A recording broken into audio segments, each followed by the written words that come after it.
الحمد لله نحمده ونستعينه ونستغفره ونؤمن به ونتوكل عليه ونعوذ بالله من شرور أنفسنا ومن سيئات أعمالنا من يهده الله فلا مضل له ومن يضلل فلا هادي له وأشهد أن لا إله إلا الله وحده لا شريك له وأشهد أن محمدا عبده ورسوله أما بعد فإن خير الحديث كتاب الله وخير الهدي هدي محمد صلى الله عليه وسلم وشر الأمور محدثاتها وكل محدثة بدعة وكل بدعة ضلالة وفي رواية وكل ضلالة في النار. فأعوذ بالله من الشيطان الرجيم. بسم الله الرحمن الرحيم. تبارك الذي بيده الملك وهو على كل شيء قدير الذي خلق الموت والحياة ليبلوكم أيكم أحسن عملا وهو العزيز الغفور. وقال أيضا هل أتى على الإنسان حين من الدهر لم يكن شيئا مذكورا إنا خلقنا الإنسان من نطفة أمشاج نبتليه فجعلناه سميعا بصيرا إنا هديناه السبيل إما شاكرا وإما كفورا. اللهم أرنا الحق حقا وارزقنا اتباعه وأرنا الباطل باطلا وارزقنا اجتنابه. اللهم علمنا ما ينفعنا وانفعنا بما علمتنا وارزقنا علما. رب اشرح لي صدري ويسر لي أمري واحلل عقدة من لساني يفقه قولي. اس اللہ کے نام سے ابتدا جس کے ناموں کی کوئی انتہا ہی نہیں. ولو ان ما فی الارض من شجرۃ اقلام والبحر یمدہ من بعدہ سبعۃ ابحر ما نفدت کلمات اللہ. اس ذات اقدس پر کروڑوں درود و سلام ہوں جو تمام جہانوں کے لیے رحمت للعالمین بن کے آئے تھے. اللہم صلی علی محمد وعلی آل محمد كما صليت على إبراهيم وعلى آل إبراهيم إنك حميد مجيد وبارك على محمد وعلى آل محمد كما باركت على إبراهيم وعلى آل إبراهيم إنك حميد مجيد. برادران اسلام، واجب الاحترام بزرگوں، دوستوں، عزیز ساتھیوں، لائق احترام ماؤں اور بہنوں، پیارے بچوں، اوپر یہاں آ جائیے. وہاں جو لوگ بیٹھے ہیں وہ بھی ادھر آ جائیں. آنے والوں کو تکلیف نہ ہو کہ یہاں خالی جگہ ہے، دیکھیے اس کو پہلے پورا کر لیں. نزدیک آ جائیں. ایسی کوئی بات نہیں ہے کہ آپ کو نزدیک آنے میں پریشانی ہو سکتی ہے. اللہ تبارک و تعالی نے اس دنیا کو بنایا تو فنا کرنے کے لیے بنایا. عجیب بات ہے نا، ہم پوری زندگی دنیا بنانے میں، اور رب نے کائنات کو بنایا تو توڑنے کے لیے بنایا. کل من علیہا فان ویبقا وجہ ربک ذو الجلال والاکرام، کہ پوری کائنات کو ہم فنا کرنا ہے. باقی رہنے والی ذات تو صرف اور صرف رب العالمین کی ذات ہے. اور جب بنایا اسی وقت اس کا ڈیکلیریشن بھی ہو گیا کہ ہم اس پوری کائنات کو ایک دن فنا کر دیں گے اور پھر تم کو بھی قبروں سے اٹھائیں گے. ایک سوال جواب ہوگا. پھر جو اچھا عمل کر کے آیا فَأَمَّا مَنْ أُوتِيَ كِتَابَهُ بِيَمِينِهِ فَيَقُولُ هَاؤُمُ اقْرَءُوا كِتَابِيَهْ، جس کا نامہ اعمال سیدھے ہاتھ میں ملے گا وہ خوشی سے چلائے گا کہ دیکھو میرا نامہ اعمال پڑھ لو، میں جنتی سرٹیفکیٹ لے کے آیا ہوں. اقرؤوا کتابیہ انی ظننت عنی ملاق حسابیہ، مجھے یقین کامل تھا کہ ایک دن اللہ سے ملاقات اور میرا حساب ہونا ہے. تو وہاں سے ندا آئے گی فرشتوں کی طرف سے، تو فی جنت عالیہ، تو جاؤ اب بہترین بلند و بالا باغات کے اندر، قطوفها دانیہ، اور تمہارے لیے اتنی تکلیف بھی نہیں ہے کہ تمہیں پھل توڑنے کے لیے چلنا پڑے یا درخت کے پاس جانا پڑے، بلکہ درخت تمہارے پاس جھکے ہوئے پڑے ہوئے ہیں، جتنا چاہے جو چاہے تم توڑ لو، جھکے پڑ رہے ہوں گے میوے، قطوفھا دانیہ۔ پھر وہاں اللہ کی طرف سے آواز آئے گی، کلوا واشربوا ہنیئا بما اسلفتم فی الایام الخالیہ، کہ لوگوں کھاؤ پیو مزے کرو، اس واسطے کہ تم نے اپنی دنیا کی زندگی میں اللہ سے ڈر کے گزارا، اللہ تبارک و تعالی کی اطاعت میں گزارا، مسلمان ہو کے گزارا۔ تو یہ ہو کر رہنا ہے، ہر کسی کے ساتھ ہو کر رہنا ہے۔ ایک طرف یہ سلسلہ چل رہا ہوگا تو دوسرے طرف وہ لوگ بھی ہوں گے جنہوں نے اللہ کی نافرمانی میں گزارا، گنہگاری میں گزارا، مسلمانیت کے دائرے سے خارج ہو کے گزارا، اللہ کی اطاعت سے روگردانی کی۔ ان کے لیے رب فرما رہا ہے کہ وَأَمَّا مَنْ أُوتِيَ كِتَابَهُ بِشِمَالِهِ، جن کے نامہ اعمال ہم بائیں ہاتھ میں دیں گے، وہ کہے گا یا لیتنی لم اوت کتابیہ، ارے یہ کیوں دیا گیا مجھے، نہ دیا جاتا تو اچھا تھا، یہ نامہ اعمال میں کیا کروں، یہاں تو کیا ہے جہنم کی خوشخبری ہے، میں اس کو لے کے کیا کروں۔ کہے گا کہ یا لیتہا کانت القاضیہ، یا رب تو مجھے مار دے، میں تو اس زندگی سے بہتر موت کو سمجھتا ہوں، میں مرنا چاہتا ہوں۔ جواب میں آئے گا لا تدعو اليوم ثبورا واحدا وادعو ثبورا کثیرا، آج موت نہیں ہے تیرے لیے، ایک موت کو نہیں ہزاروں موتوں کو تو پکار لے، آج اس زندگی میں کبھی موت نہیں آئے گی۔ لا يموت فیہا ولا یحیا، تو یہاں مرے گا نہ جیے گا، تو تڑپ تڑپ کے زندگی گزارے گا، لیکن اللہ نے وہاں موت نہیں بنائی ہے، یہاں موت بنائی ہے جس کے ڈر سے پریشان انسان بھاگتا رہتا ہے لیکن بچ کبھی نہیں سکتا۔ اینما تکونوا یدرککم الموت ولو کنتم فی بروج مشیدہ، کہ تم مضبوط ترین قلعوں کے اندر کیوں نہ بیٹھ جاؤ اور لوہے کے کمرے کیوں نہ تم ایجاد کر لو اور کمرے کو بند کر کے پتنگیں اور پروانوں کو بھی آنے سے روک دو، لیکن موت تمہیں چھوڑنے والی نہیں، وہ تمہیں بلا اجازت کمرے میں آئے گی بھی اور تمہارے جسم سے روح نکال کر لے بھی جائے گی، اس پہ تمہارا کوئی کنٹرول نہیں ہے۔ تو یہاں تو موت ہے جس سے ڈر کے انسان بھاگتا ہے، لیکن وہاں موت کو مانگے گا کہ یا لیتہا کانت القاضیہ، اے اللہ مجھے مار دے، قصہ تمام کر دے۔ ما اغنا عنی مالیہ، میرا کمایا ہوا پورا مال مجھے کیا کام دیا۔ ہلک عنی سلطانیہ، میری سیٹ، میرا عہدہ، میری وزارت، میری فلاں، یہ سب کچھ مجھے کچھ کام نہیں دیا۔ تو اللہ تبارک و تعالی ندا دے گا فرشتوں کے ذریعے سے، خذوہ، پکڑو اس کو، فغلوہ، جکڑو اس کو، پھر اس کے بعد ثم فی سلسلۃ ذرعها 70 ذراعا فاسلکوہ، 70 گز لمبی زنجیروں سے انہیں باندھو اور پھر اٹھا کے کیا ہے ثم الجحیم صلوہ، اٹھا کے اسے جہنم میں پھینک دو۔ یہ بھی ہو کر رہنا ہے۔ تو رب نے ایک زندگی بنائی اور اس زندگی کو رب نے کہا کہ یہاں پر تمہیں میں بھیج رہا ہوں تو آزمائش کے لیے بھیج رہا ہوں۔ یہاں اصل تمہیں اپنی زندگی گزارنے کے لیے نہیں، اپنی منمانی کرنے کے لیے نہیں، عیش عشرت میں زندگی گزارنے کے لیے نہیں، اپنا بینک بیلنس بڑھانے کے لیے نہیں، اپنے کاروں کو اکٹھا کرنے کے لیے نہیں، اپنی تجریوں کو بھرنے کے لیے نہیں، بلکہ تمہیں اس واسطے یہاں بھیجا کہ ایک آنے والی زندگی ہے جو بہت لمبی اور لامنتہائی زندگی، ایسے اس طرف یہاں کوئی نہ بیٹھے، اس طرف بیٹھی، ابھی بہت جگہ ہے اور سامنے بھی بہت جگہ ہے، ادھر آ جائے۔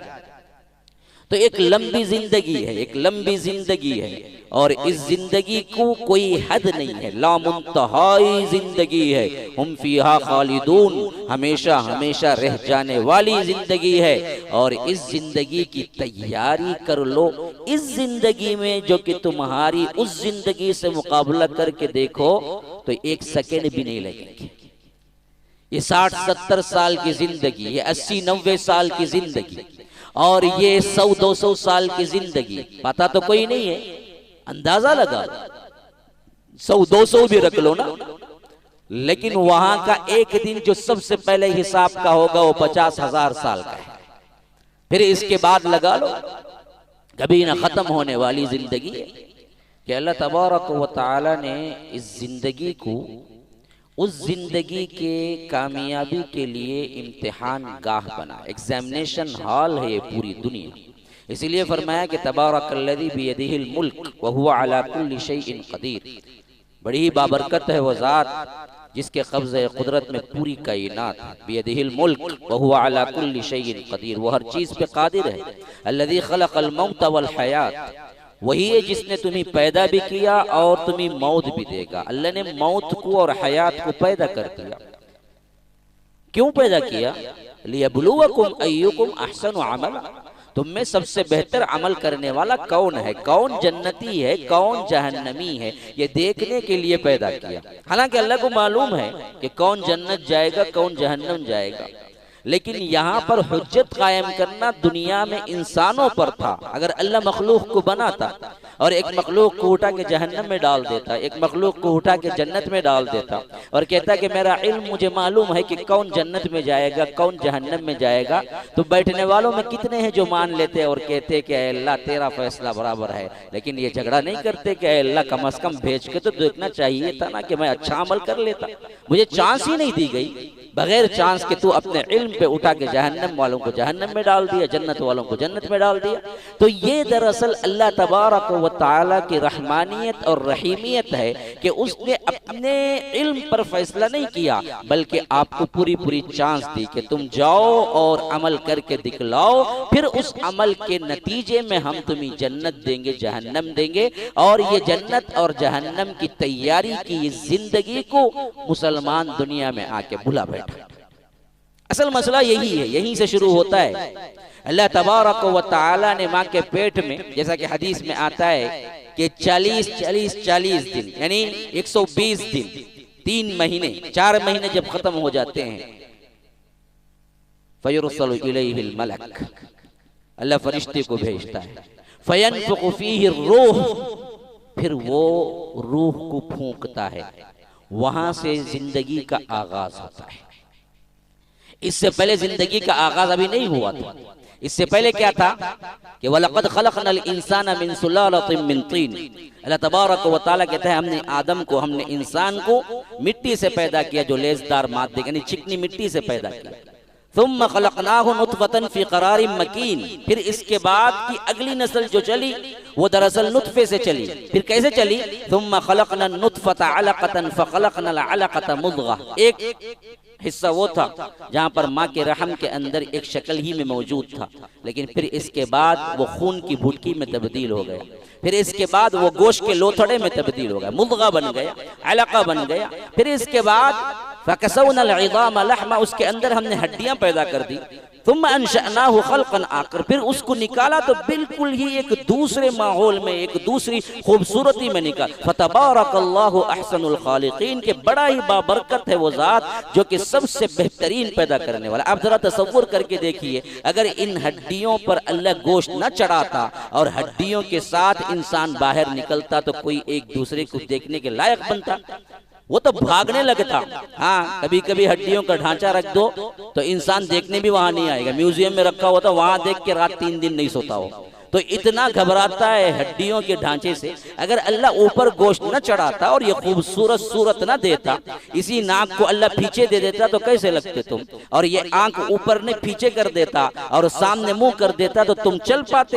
پوری زندگی تم کیا ہے دوڑتے گرتے پڑتے رہ جاتے. یہ تم نے پوچھ کے لیا تھا کہ اے اللہ آنکھ مجھے یہاں ہونی ہے اور ناک مجھے ادھر ہونا ہے، کان مجھے یہاں ہونا ہے، منہ مجھے ادھر ہونا ہے. مزہ ذائقہ جیب میں رکھا، زبان میں رکھا، ہاتھ میں نہیں رکھا. کوئی ہاتھ لگا کے نہیں کہتا کہ بہت میٹھا ہے، بہترین ہے. کوئی بھی زبان لگا کے کہتا ہے. اور اسی طرح ہر چیز کو اللہ نے اس کے سٹل حیثیت سے پیدا کیا جس میں تم کوئی بھی رکھنا نہیں پا سکتے، کوئی بھی اس کے اندر کمی نہیں پا سکتے. یہ سب کچھ اللہ جب دے کے بھیجا کوئی انسان اپنی زندگی میں کوئی بیکار کام کرتا ہے تو ہم کہتے ہیں کہ پاگل ہے، دیوانہ ہے، کام کیوں کر رہا ہے، اس کا نتیجہ تو کچھ ہونا چاہیے۔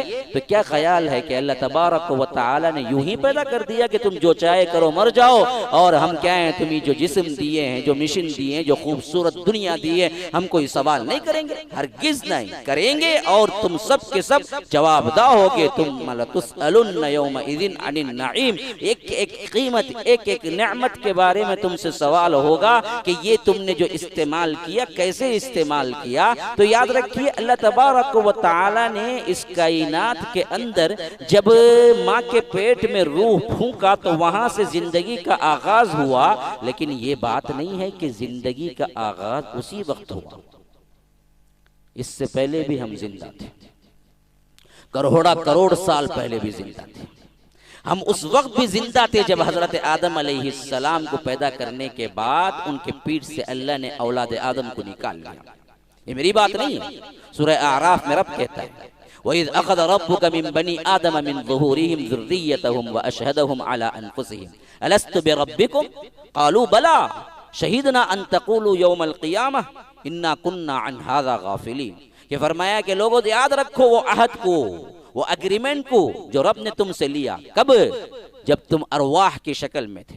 فرمایا کہ وَإِذْ أَخَذَ رَبُّكَ مِنْ بَنِي آدَمَ مِنْ ظُهُورِهِمْ ذُرِّيَّتَهُمْ، میں نے بنی آدم کو کیسے پیدا کیا؟ آدم کو پیدا کرنے کے بعد اس کی پیٹ سے تمام انسانوں کو نکالا، تمام ذریت کو نکالا۔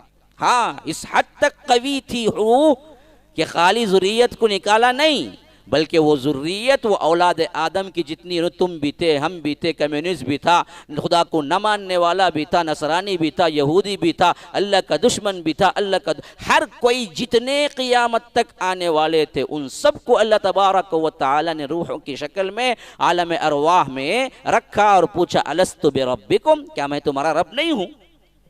اب جواب کیا تھا؟ سب نے مل کے ایک ساتھ جواب دیا، قالوا بلا، ہاں بے شک تو ہی ہمارا رب ہے۔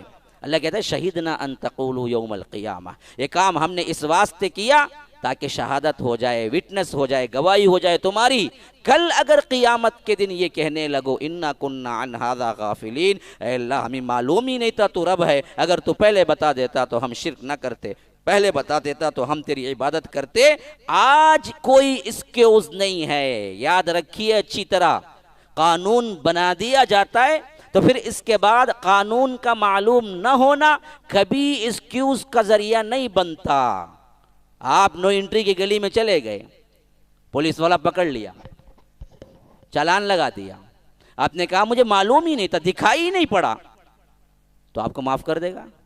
نہیں، قانون بننے کے بعد قانون کا علم رکھنا آپ کا فریضہ تھا۔ آپ دیکھتے کہ گلی میں انٹر ہوتے وقت کہاں نو انٹری ہے، یہ فریضہ گورنمنٹ کا نہیں ہے کہ آپ کو دکھاتا پھرے کہ یہاں ہے، تو بعینی ہی اسی طرح قانون بن چکا ہے۔ اس قانون میں اللہ نے عہد لیا کہ تم مانتے ہو مجھے رب؟ سب نے کہا کہ ہاں جی۔ اب کوئی کہہ سکتا ہے ہمیں تو معلوم ہی نہیں ہے، ہمیں تو خیال ہی نہیں آتا ہے، ہم کیسے مان لیں کہ ایسا عہد ہوا تھا ہمارے ساتھ؟ تو اسی لیے تو انبیاء کا تسلسل رکھا۔ جب آخری نبی امام الانبیاء سید المرسلین اللہ کے رسول صلی اللہ علیہ وسلم آئے تو قیامت تک والی کتاب رکھ دیا کہ دیکھو اس کے اندر وہ عہد موجود ہے، تم یاد کر لینا۔ پھر بھی کوئی ہڈرمی سے کہتا ہے کہ ہم کو یاد نہیں ہے، بھائی ہم کو کوئی بھی چیز یاد نہیں ہے۔ میں پوچھتا ہوں کہ اچھا صرف تمہیں عالم ارواح کی چیزیں ہی یاد نہیں ہیں یا عالم دنیا کی چیزیں بھی یاد نہیں ہیں؟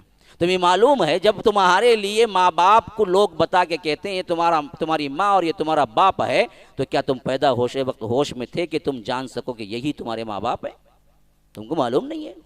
بڑا ہونے کے بعد جب بچے کے سلسلے میں آپ کہتے ہیں کہ بیٹا تو بچپن میں کیا ہے، پانی کو ماما بولتا تھا، یہ فلاں بولتا تھا، تو بچہ ہنس کے کہتا ایسا بھی کہتا تھا؟ تیرے بچپن کا اپنا واقعہ تجھے یاد نہیں ہے 6-7 سال تک، تو جب جسم نہیں رکھتا تھا عالم ارواح کا واقعہ تجھے کہاں سے یاد ہوگا؟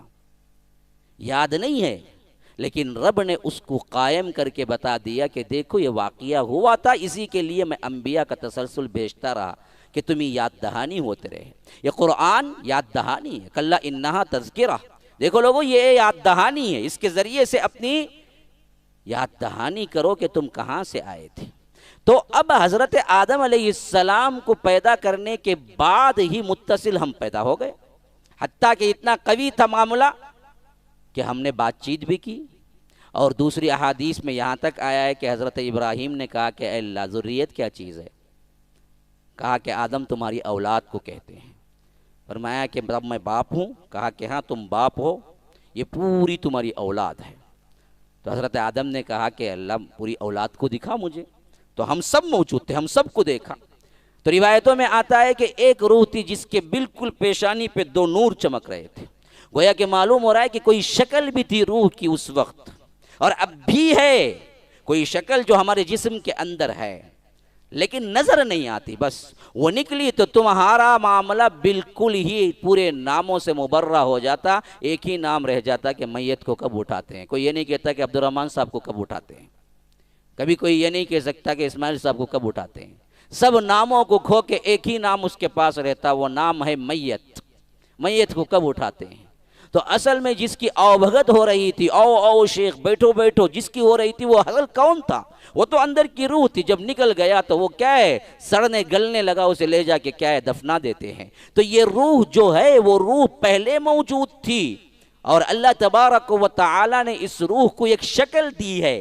وہ روح بات بھی کرتی اور سوال جواب بھی ہوا، یہاں تک کہ حضرت آدم نے کہا کہ یہ میرا بیٹا کون ہے جس کے پیشانی پہ نور ہے؟ فرمایا کہ تمہارا بیٹا داؤد ہے۔ کہا کہ اے اللہ، داؤد میرا بیٹا؟ کہا کہ ہاں، داؤد علیہ السلام۔ حدیث میں آتا ہے کہ حضرت آدم نے پوچھا کہ اے اللہ، ان کی عمر کیا ہے؟ فرمایا 60 سال۔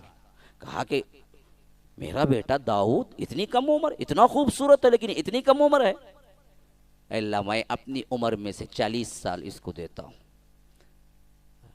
میں اپنی عمر میں سے 40 سال اس کو دیتا ہوں، پورے 100 کر لو۔ اللہ نے کہا کہ اچھا واقعتاً دے رہے ہو؟ کہا کہ ہاں دے رہے ہوں۔ اللہ نے کہا کہ فرشتوں کو لکھ لو گواہی کہ آدم نے اپنی زندگی کے 40 سال حضرت داؤد کو دے دیے اور ان کی 100 سال ہو گئی ہے۔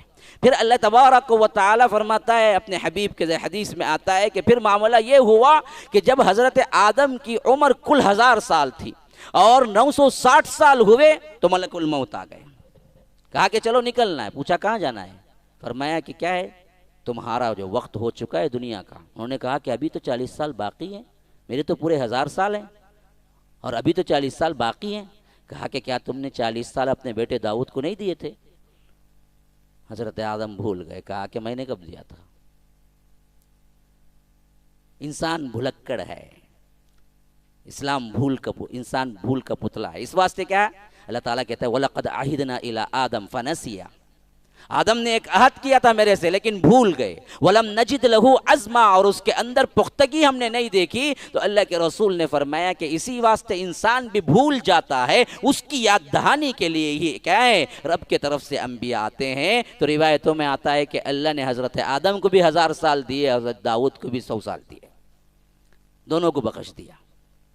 لیکن یہ واقعہ بتلاتا ہے کہ انسان کے نیچر کے اندر بھول ہے، اور یہ بھول کی یاد دہانی کے لیے رب العالمین نے اپنے انبیاء کا سلسلہ جاری رکھا۔ اور اس حیثیت سے ہم جب ماں کے پیٹ میں ہماری روح پھونکی گئی تو یاد رکھو وہاں سے زندگی کا آغاز نہیں ہوا، بلکہ اس سے پہلے کے ہزاروں سال پہلے سے بھی ہم زندہ تھے۔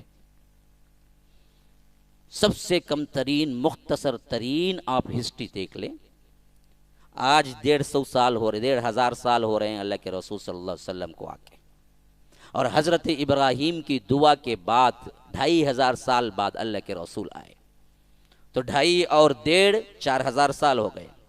حضرت آدم سے پہلے جو سمود کی قوم تھی، جو عاد کی قوم تھی، ان کے لیے لگا لیجئے پھر کیا ہے 4000 سال وہ لوگ تھے، اور اس کے بعد قوم نوح اور قوم آدم جو آئے تھے سب سے پہلے، کیونکہ اس وقت کی عمریں لمبی تھی۔ خالی حضرت نوح کے سلسلے میں فرما رہا ہے کہ لَقَدْ أَرْسَلْنَا نُوحًا إِلَىٰ قَوْمِهِ فَلَبِثَ فِيهِمْ أَلْفَ سَنَةٍ إِلَّا 50 عَامًا۔ خالی نوح علیہ السلام نے جو دعوت کی تھی وہ دعوت کا مرحلہ 50 کم 1000 سال تھا، یعنی 950 سال انہوں نے دعوت دی، تو گویا کہ ان کی عمر اور بڑی ہوگی۔ تو اس حیثیت سے حضرت نوح اور حضرت آدم کا درمیانی فاصلہ 4000 سال رکھ لیں، تو ان تمام ہسٹری کو آپ اپنے نگاہ میں رکھیں تو 12,000 سال تو خود ہم کو معلوم ہے زندگی شروع ہو کے ہو چکا ہے، لیکن سائنسدانوں کے مطابق 5 کروڑ سال ہو چکے ہیں کائنات کو بن کر۔ کائنات بننے کے بعد حضرت آدم کو اللہ نے کب پیدا کیا، اس کا تو کوئی کیا ہے ہمارے پاس کیلکولیشن نہیں ہے۔ سب سے مختصر ترین کیلکولیشن میں آپ کو دیا کہ تقریباً 12,000 سال تو لگتے ہیں، اور 12,000 سال ہم تھے، روح کی شکل میں تھے، روح کی شکل میں تھے۔ پھر اس 12,000 سال کا ایک وقت مقررہ آیا تو وہ روح جسم کے اندر پھونک دی گئی، یہاں سے پھر دنیاوی زندگی کا آغاز ہوا۔ پھر اس زندگی کا آغاز ہو کے آپ دیکھ لیجئے، آپ کو 100 ہو، 200 ہو، 250 ہو، 500 بھی رکھ لو، یہ زندگی جو بھی گزرے گی ایک دن مرنا ہوگا۔ پھر اس کے بعد ایک عالم برزخ ہے جہاں پر پھر رہیں گے، لیکن جسم الگ ہوگا، روح رہے گی۔ وہاں بھی مریں گے نہیں، وہاں بھی جسم فنا ہوگا، روح تو رہے گی باقاعدہ۔ منکر نکیر کا سوال جواب کہاں ہوگا؟ وہی روح سے تو ہوگا، وہی معاملہ تو ہوگا۔ پھر عذاب جہنم، عذاب قبر، یہ سب چیزیں یا نعمتیں، یہ سب کہاں ملیں گی؟ کس کو ملیں گی؟ احساس ہوگا تبھی تو ملیں گی۔ تو قیامت قائم ہونے تک بھی اندازہ لگا لیں 1000 سال ہیں، 5000 سال ہیں، جو بھی اندازہ لگا لیں، پھر وہ ایک مدت ہے جس کو تم کو گزارنا ہے، جس میں تم فنا نہیں ہوگے۔ پھر اس کے بعد تیسری زندگی ہے تمہیں، جہاں سے شروع ہو رہی ہے وہ زندگی ہے، پھر جسم اور جان کو اللہ ملا دے گا، روح کو۔ قبر سے اٹھیں گے تو پھر وہی مضمون جو کچھ دنیا میں کیا تھا وہ سب کچھ برابر کا یاد ہوگا۔ پھر وہاں سے ایک زندگی شروع ہو رہی ہے جس میں تمہیں ایک لامنتہائی مدت، نہ ختم ہونے والی مدت ہے۔ آپ کو معلوم ہے جنت میں لوگ کون سی عمر کو جائیں گے؟ 33 سال کی عمر میں جائیں گے۔ حضرت عیسیٰ علیہ السلام کو دنیا سے اٹھایا گیا تھا تو اس وقت 33 سال تھے۔ اسی سال وہی عمر پہ پر 3 سال میں ہر جنتی جنت میں داخل ہوگا۔ میں کہتا ہوں کہ 33 کروڑ سال گزر جائیں گے تو بھی اس کی عمر 33 سال ہی ہوگی، وہاں وقت نہیں چلے گا۔ وہ ایک لامنتہائی، ایسا کیسے ہو سکتا ہے؟ ہو سکتا ہے بالکل بھی، دنیا میں بھی ہوا ہے، ایک واقعہ ہے جو اللہ کے رسول صلی اللہ علیہ وسلم نے ہمیں مفصل بیان کیا، اور قرآن نے ہمیں کیا ہے مجملاً بیان کیا۔ وہ ہے سورہ کہف کا واقعہ۔ کہف کے غار میں، یعنی ایک غار تھا جس کے اندر کیا ہے تقریباً لوگ مرے پڑے تھے، بلکہ زندہ تھے لیکن اس دنیا میں نہیں تھے، ایسے سوئے ہوئے تھے۔ کتنا تھے جی؟ وَلَبِثُوا فِي كَهْفِهِمْ 300 سِنِينَ وَازْدَادُوا 9، کہ 309 سال پڑے رہے، 309 سال۔ پھر ہم نے ان کو اٹھایا، وَكَذَلِكَ بَعَثْنَاهُمْ لِيَتَسَاءَلُوا بَيْنَهُمْ، جیسے لوگ کیا ہے صبح سویرے اٹھتے ہیں نیند سے، ویسے ہی اٹھ کے انہوں نے پوچھا کہ ہم کتنے دن رہے۔ قَالَ قَائِلٌ مِّنْهُمْ كَمْ لَبِثْتُمْ، ان میں سے ایک پوچھنے والے نے پوچھا کہ ہم کتنے دن رہے، تو ایک اس میں جواب دینے والے نے کہا کہ قَالُوا لَبِثْنَا يَوْمًا أَوْ بَعْضَ يَوْمٍ، ہم ان کا ایک حصہ رہے یا اس سے بھی کم رہے۔ ہاں اتنا ہی انہیں محسوس ہوا۔ اب ان کے اوپر جو 309 سال گزرے، اس وقت جسم کیا نہیں ہوا تھا، 309 سال کا نہیں بن گیا تھا۔ اگر جسم 309 سال اس کے اوپر گزرتے نا، ناخن اتنے اتنے بڑے لمبے ہو جاتے، بال اتنے اتنے بڑے لمبے ہو جاتے، اور عجیب سی شکل بن جاتی، لیکن اسی شکل پہ وہ اٹھے جس شکل پہ 309 سال پہلے مرے تھے۔ وہاں وقت نہیں گزرا، غار کے اوپر وقت گزر رہا تھا، غار کے اندر وقت نہیں گیا۔ وہ اسی حالت میں اٹھے جس حالت میں وہ سوئے تھے۔ اللہ اس پر قادر ہے، تو ویسی ہی زندگی جنت کی ہے جہاں پر وقت تمہارا نہیں گزرے گا۔ 33 کروڑ سال بعد بھی تمہارا یہ زندگی کو پانا ہے اصل میں، تو ایک زندگی رب۔ اب دیکھیے میں نے 4 ادوار بیان کیے ہیں۔ ایک روح تھی، دوسرا دور روح اور جسم مل گیا دنیا کا، پھر کیا ہوا؟ روح اوپر، جسم مٹی میں مل گیا برزخ کا، پھر چوتھا مرحلہ روح اور جسم پھر مل گئے دائمی طور پر یا تو جہنم یا تو جنت۔ تو 2 موتیں 2 حیات ہو گئے ہماری۔ اسی واسطے اللہ تبارک و تعالی بھی کہتا ہے کہ ہم نے تمہیں کیا ہے، قالوا ربنا امتنا اثنتین واحییتنا اثنتین فاعترفنا بذنوبنا، اے اللہ تو نے ہمیں کیا ہے 2 موت دیے، 2 زندگیاں دی، ہم اپنے گناہوں کا اعتراف کرتے ہیں، وہاں مجرمین کہیں گے۔ تو معلوم ہوا کہ 2 موتیں، 2 حیات جو اللہ کہتا ہے، پہلی موت جو روح کی تھی اسے موت کہا، پھر حیات جسے روح اور جسم مل گیا اسے حیات کہا، پھر اس کے بعد جو روح صرف رہ گئی اور جسم کیا ہے پامال ہو گیا اسے موت کہا، پھر اس کے بعد جسم اور روح مل گئے جنت میں تو اس وقت حیات کہا۔ تو اب ان 4 مرحلوں میں آپ ذرا سوچو، پہلا مرحلہ پتہ نہیں کتنے ہزار سال کا ہے، لیکن ایک اندازے سے 12,000 سال میں نے بیان کی، روح کی شکل میں موجود تھے۔ دوسرا مرحلہ ماں کے پیٹ سے شروع ہوا، آج کل کی زندگی کے حساب سے تو 60-70 گزارنا مشکل ہے، پرانے زمانے کے لوگ 80-100 تک بھی پہنچ سکتے تھے، اب تو کیا ہے 30 میں اسے شروع ہو جاتا پرابلم، اور 35-40 میں انہیں بالکل پاپڑ ہو جاتا، ادھر ادھر کبھی نہیں رہتا، پھر 50 میں تو بیڈ ریسٹ، اور 60-70 کے اندر تو کہاں جاتا پتہ بھی نہیں ہوگا، تو 60-70 سال کی یہ زندگی۔ پھر اس کے بعد عالم برزخ کی زندگی، پتہ نہیں قیامت تک، کم از کم لگا لو 5,000 سال، کم از کم، ابھی قیامت کو 5,000 سال ہیں یا آ کر 1,000 سال ہیں، جو بھی ہے لگا لو، پھر وہ مدت، پھر اس کے بعد وہ مدت جو لامنتہائی ہے، اس میں کوئی اب ذرا بتاؤ، ایک مدت روح کی تھی، پھر دنیا میں آئے، پھر عالم برزخ، پھر اس کے بعد عالم آخرت، ان میں سب سے مختصر ترین مدت کون سی ہے؟ جی، دنیاوی زندگی۔ عالم ارواح پتہ نہیں کتنے ہزار سال، عالم برزخ پتہ نہیں کتنے ہزار سال، عالم آخرت وہ تو لامنتہائی کبھی نہ ختم۔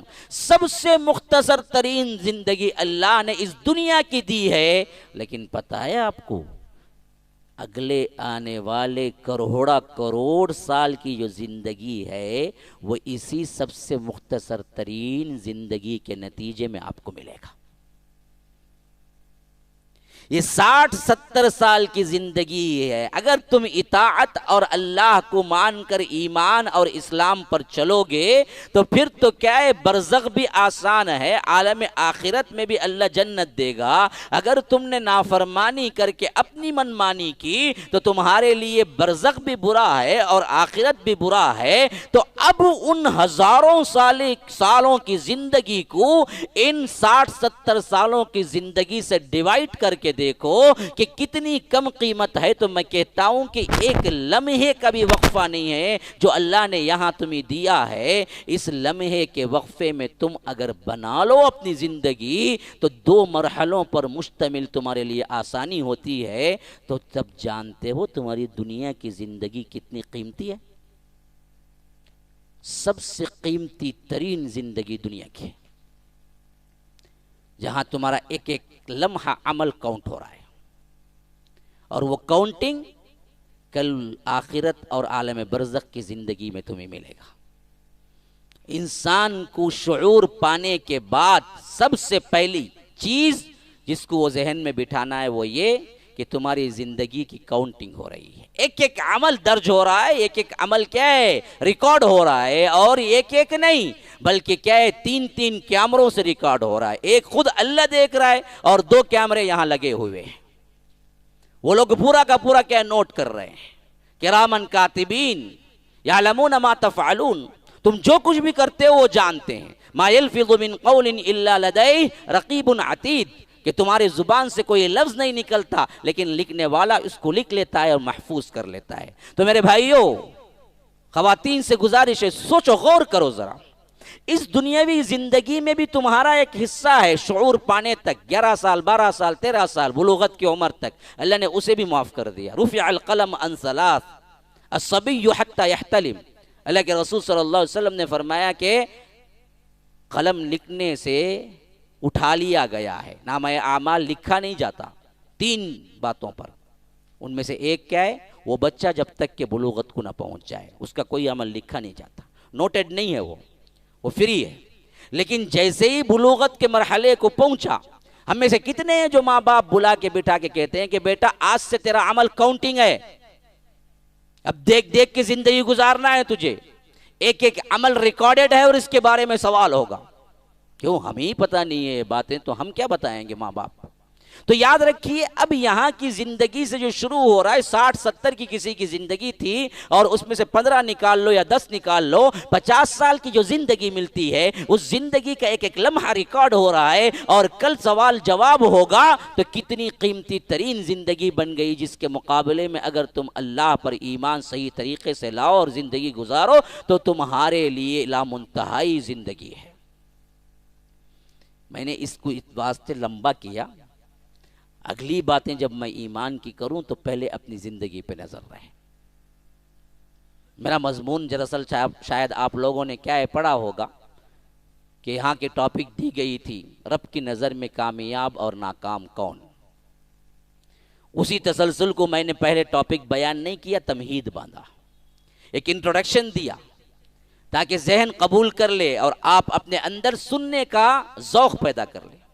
پھر اس کے بعد میں اپنے اصل ٹاپک کی طرف، اب تک میں نے ٹاپک کچھ ہوا بھی نہیں، میں نے آپ کے سامنے ایک خاکہ رکھا، دیکھو پہلے جانچ لو، یہ ہے تمہاری پوزیشن جو انتہائی قیمتی ہے، اور اس انتہائی قیمتی وقت کو برباد اور گناہوں میں گزار دو گے تو اگلی ایک لمبی ایسی لامنتہائی زندگی ہے جہاں پر تم خون کے آنسوؤں کو بھی رو گے تو رب العالمین تمہیں نہ معاف کرے گا نہ واپس بھیجے گا۔ یہ ایک ہی چانس ہے، دنیا میں ہزاروں چانس مل سکتی ہیں لیکن آخرت اور دنیا کا معاملہ ایک ہی چانس ہے۔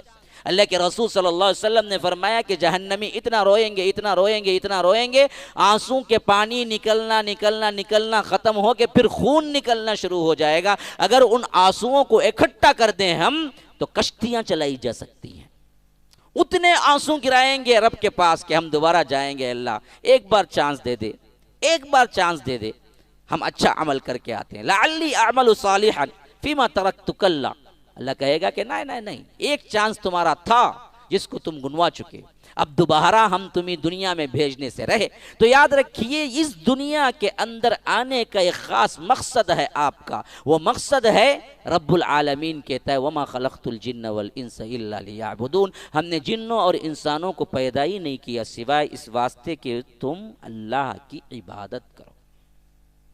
تمہارا مقصد کھانا نہیں ہے، تمہارا مقصد پینا نہیں ہے، تمہارا مقصد دنیا جمع کرنا نہیں ہے، تمہارا مقصد اپنی منمانی کرنا نہیں ہے، اپنا آرام نہیں ہے، یہ سب کچھ ضمن میں ہو رہا ہے۔ اصل مقصد اس واسطے پیدا کیا کہ تم میری عبادت کر کے پہنچو وہاں جہاں سے شیطان نے تمہیں نکلوا کے چھوڑا۔ اللہ نے پہلے جنت ہی میں رکھا تھا، پھر اس کے بعد دنیا میں بھیجا، اور نکالنے والا کون تھا؟ شیطان تھا، وسوسہ ڈالا۔ تو وہاں سے آنے کے بعد صرف تمہاری زندگی کا ٹارگٹ تھا کہ تم دوبارہ وہ جنت حاصل کر لو جہاں سے شیطان نے تمہیں نکلوا کے چھوڑا۔ اسی لیے فرمایا کہ صرف میں نے عبادت کے لیے پیدا۔ اب کوئی سوال کر سکتا ہے اس میں کہ مولوی صاحب صرف عبادت کے لیے پیدا کیا تو کون ایسا انسان ہے جو خالی نماز روزہ حج زکوٰۃ میں بیٹھ جائے؟ ہماری بھی ضروریات ہیں، ہمارے بھی کھانے پینے ہیں، ہماری بھی خواہشات ہیں، کیا سب کچھ چھوڑ کے صرف مسجد کا کنارہ لے کے بیٹھ جائیں گے کیا؟ پھر تو کیسے عبادت ہوگی؟ تو یاد رکھیے عبادت کا بڑا وسیع مفہوم ہے۔ عبادت کا مطلب ہے کہ ہر وہ کام، ہر وہ چیز جو اللہ کی رضا کے لیے، اللہ کی مرضی کے مطابق کیا جائے وہ عبادت ہے۔ تمہارا اپنا سب کام تم کر لو لیکن اللہ کی اطاعت میں کرو بس، حتیٰ کہ تم کھاؤ اپنے پیٹ کے لیے اور بسم اللہ کہہ کے کھاؤ تو وہ بھی عبادت ہے۔ تم سو بسمک اللہم اموت کہہ کے تو تم سونا بھی عبادت ہے۔ اس سے بڑھ کر میں کہوں اللہ کے رسول صلی اللہ علیہ وسلم نے فرمایا کہ تمہارے بیوی سے ملنا بھی تمہارے لیے عبادت ہے، اس پر بھی ثواب ملتا ہے۔ صحابہ نے کہا کہ اللہ کے رسول ایک حیوانی جذبے کو انسان پورا کرتا ہے، اس پر اللہ ثواب دیتا ہے، کیوں دے گا؟ فرمایا کہ تم اس لڑکی کو چھوڑ کر، بیوی کو چھوڑ کر دوسرے سے کرو گے تو اللہ عذاب نہیں دے گا؟ کہا کہ ہاں دے گا، تو تب اللہ حلال میں ثواب بھی دے گا۔ ہر وہ کام جو تمہاری زندگی کا ہے اللہ کی اطاعت میں کرو، کھاؤ پیو رہو لیکن نافرمانی نہ کرو، یہ پوری عبادت ہے۔ اور ڈائریکٹ عبادت یہ ہے رب العالمین نے کیسے حکم دیا ہے مجھے ماننے کا اور عمل کرنے کا، اور اس کو کیا ہے عبادت کرنے کا، اس طریقے سے عمل کرنا، کیا یہ ڈائریکٹ عبادت ہے۔ پوری زندگی انڈائریکٹ عبادت ہے۔ اب آئیے آگے چلیں۔ اس زندگی کا جب مقصد جان لیا، آپ قیمت جان لیے، اور وقت تمہارے پاس کتنی تیزی سے بہ رہا ہے یہ بھی جان لیے، اور ہمیں کرنا کچھ ہے یہ بھی جان لیے، تو اب آؤ کہ رب العالمین نے اس زندگی کو دینے کے بعد ہم سے مطالبہ جو کیا ہے کہ تم میری عبادت کرو، عبادت کب کریں گے؟ جب رب کو جانیں گے تب نہ عبادت کریں گے۔ اسے معلوم ہی نہیں ہے تمہارا رب کون ہے، بس سنی سنائی باتوں پر یقین ہے کہ باپ دادا نے کہا یک اللہ ہے، بس مان لیا، ختم۔ اس کے علاوہ کوئی معرفت نہیں ہے رب کے بارے میں کہ کون ہے وہ رب جس نے پیدا کیا، پتہ ہی نہیں ہے۔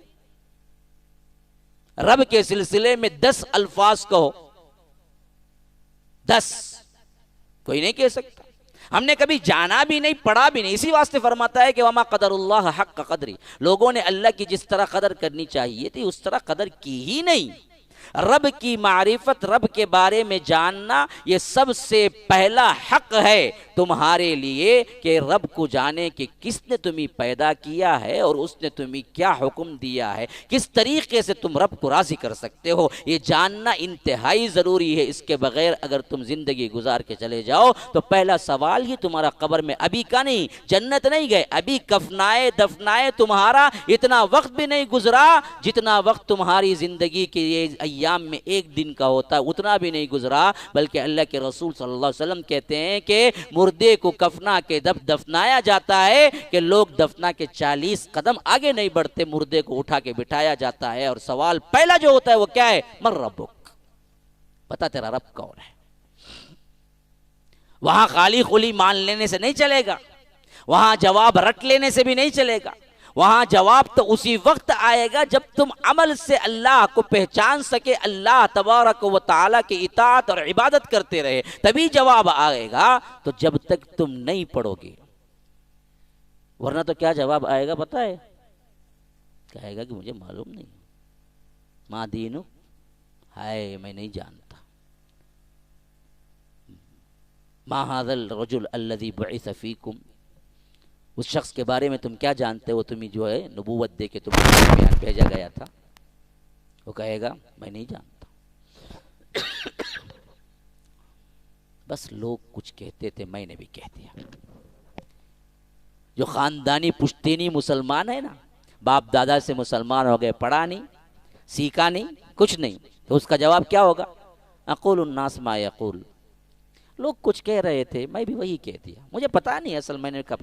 تو فرشتے کیا کہہ کے ماریں گے پتہ؟ حدیث میں آتا ہے کہ فرشتے پھر لوہے کی ہتھوڑی اٹھائیں گے اور اس کو ماریں گے اور کہیں گے لا دریت ولا تلیت، نہ تو نے پڑھا نہ تو نے جانا۔ دیکھیے تلا یتلو، اسی سے تلاوت نکلی ہے قرآن کی۔ ہم کہتے ہیں نا قرآن کی تلاوت کرو، ابھی کہہ رہے تھے بچوں کو تلاوت کیجئے، تلا یتلو، فرمایا کہ تم نے تلاوت بھی نہیں کی، تم نے جانا بھی نہیں، قرآن پڑھا بھی نہیں، تو ہوگا کیا پھر؟ اللہ کے رسول صلی اللہ علیہ وسلم کہتے ہیں کہ لوہے کا ہتھوڑا جو پڑے گا وہ 70 گز اندر چلا جائے گا مردہ، پھر اس کے بعد وہ چیخ ایسی پکارے گا جن و انس کے علاوہ تمام مخلوق اس کی سنتی ہے اس آواز کو۔ اور میرا جی چاہا کہ میں دعا کروں کہ انسانوں کو بھی اللہ سنا دے، لیکن مجھے خیال ہوا کہ یہ لوگ ڈر کے مارے دفنانا نہ چھوڑ دے مردوں کو، اس واسطے میں نے سوال نہیں کیا۔ یہ ہو کر رہنا ہے، اس کے لیے تیاری کرنی ہے۔ ایسے ہی زندگی گزار لو گے، ایسے ہی کھانا پینا ہے، عیش آرام ہے، مر جانا ہے ایک دن، کل سوال جواب نہیں ہوگا۔ اب آئیے دوسرے سیکشن پہ، آخر ہمیں کتنا جاننا ہے؟ اس حد تک تو جاننا ہی جاننا ہے جس حد تک تمہارے اوپر اللہ نے فرض کیا ہے کہ میں کون ہوں، رب کون ہے، رب پر ایمان کیسے ہو، اس کو سکھانے کے لیے اتنا امپورٹنس دیا گیا کہ جبرائیل اتر کے اللہ کے رسول صلی اللہ علیہ وسلم کے پاس آئے۔ ہاں، وحی کے کئی اقسام ہیں، کبھی کبھی ایسے آیا کرتے تھے صحابہ سامنے بیٹھے ہوتے تھے لیکن جبرائیل سامنے ہی ہوتے تھے، کوئی نہیں دیکھ سکتا تھا۔ اللہ کے رسول کہتے تھے کہ جبرائیل آئے ہوئے ہیں، مجھ سے باتیں کر رہے ہیں، لیکن عام لوگوں کو دکھتا نہیں تھا۔ کبھی کبھی جبرائیل سامنے نہیں ہوتے تھے، آواز آتی تھی، احیاناً یأتینی مثل صلصلۃ الجرس، بخاری کے اندر یہ روایت موجود ہے کہ کبھی کبھی مجھے وحی آتی ہے ایسے جیسے گھنٹی بجنے کی آواز ہوتی ہے، فرشتہ نظر نہیں آتا، خالی گھنٹی بجنے کی آواز آتی، پھر وہ آواز جب اندر جاتی تو الفاظ بن جاتے، جیسے پرانے زمانے میں ٹیلی گرام تھا، وہی انداز تھا بالکل۔ وہی کی ایک شکل یہ بھی ہے، اور ایک شکل یہ ہے کہ جب فرشتہ آتا ڈائریکٹ کلام کرتا، لیکن یہ کلام اور یہ جواب، یہ سوال جو بھی ہوتا صرف اللہ کے رسول کو سنائی دیتا اور کسی اور کو نہیں، حتیٰ کہ گھر میں اما عائشہ ہوتی تو ان کو بھی سنائی نہیں دیتا۔ لیکن جب اسلام ایمان سکھانے کا موقع آیا، یہ سب باتیں کیوں کہہ رہا ہوں کہ اہمیت جانو، جب دین سکھانے کا موقع آیا تو اللہ نے وحیوں میں کسی دوسری وحی کا انتخاب نہیں کیا، بلکہ باقاعدہ حضرت جبرائیل کو انسانی شکل میں بھیجا، جاؤ اللہ کے رسول صلی اللہ علیہ وسلم کی مجلس میں۔ حضرت عمر، بخاری و مسلم کی روایت ہے، راوی ہیں حضرت عمر، وہ کہتے ہیں کہ بینما نحن جلوس عند رسول اللہ صلی اللہ علیہ وسلم ذات یوم، ایک دن ایسا ہوا کہ ہم بیٹھے ہوئے تھے اللہ کے رسول صلی اللہ علیہ وسلم کی مجلس میں، اذ طلع علینا رجل شدید بیاض الثیاب، اچانک ایک شخص نمودار ہوا جس کے کپڑے انتہائی سفید تھے، وہ شدید سواد الشعر، اور جس کے بال انتہائی کالے تھے بہترین، لا یرا علیہ اثر السفر ولا یعرفہ منا احد، اس کے اوپر نشانی کوئی بھی ایسی نہیں تھی جس سے سفر کا نشان ہو، نہ ہم میں سے کوئی جانتا تھا۔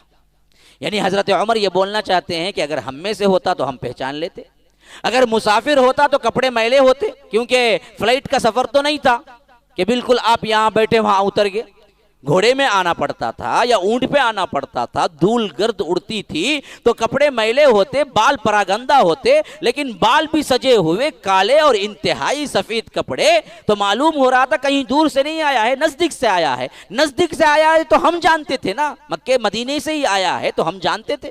تو اسی واسطے حضرت عمر کہتے ہیں کہ لا یرا علیہ اثر السفر ولا یعرفہ منا احد، سفر کا کوئی نشان بھی نہیں تھا اس بندے پر اور ہم میں سے کوئی جانتا بھی نہیں تھا، اور حتی جلس الی النبی صلی اللہ علیہ وسلم، وہ چلتے چلتے چلتے چلتے سیدھے اللہ کے رسول صلی اللہ علیہ وسلم کے سامنے بیٹھ گیا، فاسند رکبتیہ الی رکبتیہ، اللہ کے رسول کے گھٹنے اور اس کے گھٹنے مل گئے، ووضع کفیہ علی فخذیہ، اور اپنے ہاتھوں کو اللہ کے رسول صلی اللہ علیہ وسلم کے ران پہ رکھ دیا، گویا کہ کیا ہے، انتہائی شاگردگی کی نشانی ہے کہ اب میں کیا ہے با ادب بیٹھ گیا ہوں آپ کے سامنے۔ پھر اس کے بعد سوال ہوا مل اسلام، اللہ کے رسول صلی اللہ علیہ وسلم ذرا بتائیے اسلام کس کو کہتے ہیں؟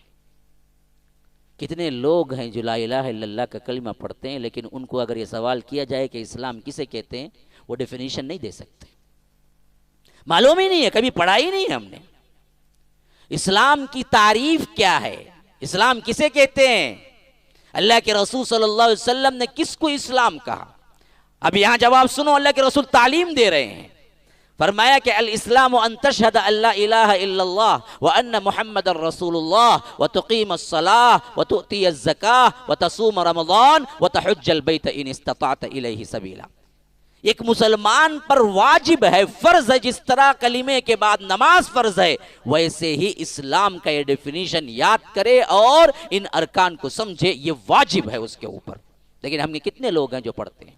ہم نے تو پڑھائی کو کبھی بند کر کے رکھ دیا، بس استاد بھی سے کبھی کسی زمانے میں کیا ہے قرآن ختم کیا تھا، اس کے بعد کبھی قرآن کو ہاتھ لگانے کا بھی زمانہ نہیں آیا۔ ہاں وہی موبائل کی اسکرین کو 10 مرتبہ 100 مرتبہ کیا ہے بدبخت پوچھتا رہتا ہے، لیکن قرآن گھر میں پڑا ہوا دھول میں اٹا ہوا ہے، کبھی اٹھا کے نہیں پوچھتا۔ کل اللہ تبارک و تعالی پوچھے کہ میرا قرآن تیرے گھر میں موجود تھا، تو نے کبھی نہیں پڑھا؟ وہاں سلوک کر کے، وہاں عبادت کر کے، باہر نکل کے قبر پہ سجدہ بھی کرتا ہے۔ عبادت کو یہی حال تھا مشرکین مکہ کا بھی، وہ اللہ کو مانتے تھے، بھائی یہ وائر کا کچھ کرو، یہ پیچھے برابر کرو یا تو سامنے سے لو، ایک منٹ چھوڑ دیجیے، نہیں نیچے چھوڑ دیجیے۔ تو مسئلہ یہ نہیں تھا کہ وہ اللہ کو نہیں مانتے تھے، مسئلہ یہ تھا کہ وہ اللہ کو مانتے تھے، عبادت صرف اللہ کی نہیں، اللہ کی بھی کرتے تھے، حج عمرہ بھی تھا، لبیک بھی پکارتے تھے مشرکین مکہ، لیکن ساتھ میں اپنے بتوں کی بھی کرتے تھے۔ اسی شرک کو مٹانے کے لیے اللہ کے رسول آئے، کہا کہ اللہ کو جب مانتے ہو تو عبادت بھی صرف اور صرف اللہ کی کرنی چاہیے، اس کے علاوہ کسی کی نہیں۔ اب بعض لوگوں کو یہ مغالطہ ہوتا ہے، بھائی دیکھو یہ مشرکین مکہ جن کی عبادت کرتے تھے یہ تو دراصل کیا تھے؟ بت تھے، اور ہم مسلمان کسی بت کی عبادت نہیں کرتے، ہم جو درگاہ کو جاتے ہیں، ہم جو ولیوں کو پکارتے ہیں، یہ تو اللہ والے لوگ ہیں، یہ تو بڑے اللہ کے پسندیدہ اور مقرب لوگ ہیں، ہم ان کے پاس جا کے بولنے میں کیا حرج ہے، ہم بتوں کو تھوڑی پوچھتے ہیں۔ یہ اصل میں کیا ہے؟ بہت بڑا مغالطہ ہے جو ہمیں لگا، بہت بڑی غلط فہمی ہے۔ جن کو وہ لوگ پکارتے تھے وہ بھی بت نہیں تھے، اللہ والے ہی تھے، ولی تھے، وہ بت نہیں تھے۔ اب اس کو سمجھانے کے لیے تھوڑی سی تاریخ شرک آپ کو یاد رکھنی ہوگی۔ یہ شرک کیسے شروع ہوا، کیسے اللہ تبارک و تعالیٰ کے ساتھ پارٹنرشپ کا یہ معاملہ ہوا، اور کس طرح شرک کی ابتدا ہوئی، اس کو آپ ذہن میں رکھیں گے تو بات واضح ہو جائے گی۔ سب سے پہلی چیز، کب تک مسلمان توحید پر قائم تھے، کبھی کوئی شرک نہیں کیا، کتنا عرصہ؟ اس بارے میں بخاری کی روایت کے اندر تفسیر ابن کثیر کی تشریح میں اس آیت کو کان الناس امۃ واحدہ جو بقرہ کے اندر آیا ہے، فرمایا کہ سب امت ایک ہی تھے، کوئی فرقہ نہیں تھا، کوئی کیا ہے تفریقہ نہیں تھا، سب ایک تھے، توحید پہ تھے۔ کتنا عرصہ؟ فرمایا کہ کان بین آدم و نوح 10 قرون کلہم علی الاسلام، آدم اور نوح کے درمیان 10 صدیاں ہیں، قرن کہتے ہیں 100 سال کو۔ فرمایا کہ 10 قرن، 100 سال یا نہیں تو 10 نسلیں۔ آئیے بھائی جگہ دو، بھائی آنے والوں کو جگہ دو، ادھر بیٹھو ہے، یہاں پر جگہ ہے۔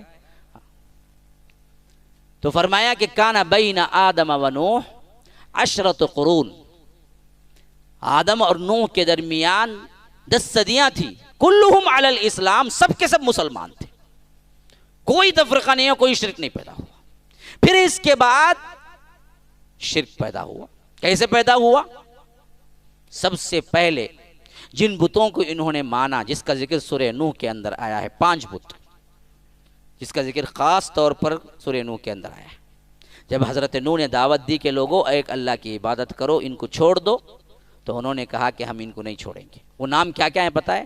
قالوا لا تذرن آلہتکم ولا تذرن ود ولا سواع ولا یغوث ویعوق ونسر۔ یہ 5 بت تھے اس وقت کے، جن کو انہوں نے کہا کہ ہم نہیں چھوڑیں گے جی، ہم ان کی عبادت کریں گے۔ کون کون؟ ود، سواع، یغوث، یعوق، نسر، 5 نام۔ پنجتن، آج بھی ہے نا پنجتن پاک، پنجا، یہ آج کا نہیں ہے، یہ بہت پرانا ہے، بہت پرانا ہے۔ وہاں بھی پنجتن تھے برابر 5، ودم ولا سواع ولا یغوث ویعوق ونسر۔ وہیں سے آج ہمارے مسلمانوں میں بھی آیا ہے یہ 5 پنجتن۔ انہوں نے کہا کہ ہم ہرگز بھی نہیں چھوڑیں گے ان 5 کو۔ ابھی یہ 5 تھے جن کے نام قرآن میں آئے ہیں کہ ودن ولا سواعا ولا یغوث ویعوق ونسرا۔ صحیح بخاری کے اندر اس آیت کی تفسیر میں حضرت ابن عباس رضی اللہ عنہ کہتے ہیں کہ یہ کون تھے؟ یہ بت تھے؟ نہ، فرمایا کہ ہذہ اسماء رجال صالحین من قوم نوح، یہ قوم نوح کے سب سے صالح ترین اولیاء اللہ کے نام تھے، وہ بھی ولی ہی تھے۔ غلط فہمی ہو گئی ہم کو کہ کیا ہے، بت بت ہیں، ولی ولی ہیں، بھائی ولی سے مانگنے میں کیا ہے؟ ارے یہ بھی ولی ہی تھے۔ اللہ نے حضرت آدم کے بعد ڈائریکٹ نبوت جو بیٹے کو دی، ان کا نام تھا شیث۔ پھر اس کے بعد جو نبی بنے وہ ادریس، پھر اس کے بعد جو نبی بنے اور رسول بنے وہ نوح۔ ابھی حضرت شیث کے بیٹوں کے بیٹے کے نام ود، سواع، یغوث، یعوق، نسر تھے۔ حضرت آدم پردادا تھے ان کے، اور شیث علیہ السلام دادا تھے۔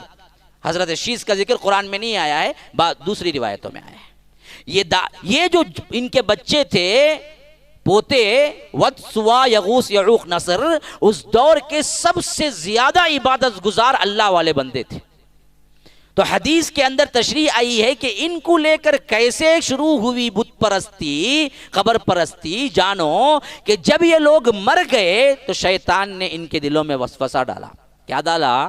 اللہ کے بڑے نیک لوگ تھے، تم نے دیکھا انہیں، وہ اللہ کا ذکر کرتے تھے، اللہ کے بارے میں تمہیں بیٹھ کے واعظ و نصیحت کرتے تھے، مجلسیں رکھتے تھے، لیکن کیا ہوا؟ آج چلے گئے اور تم یاد رکھے ہوئے ہو، لیکن اگر تم بھی مر جاؤ پھر تو تم یاد رکھنے والا بھی کوئی نہیں ہوگا.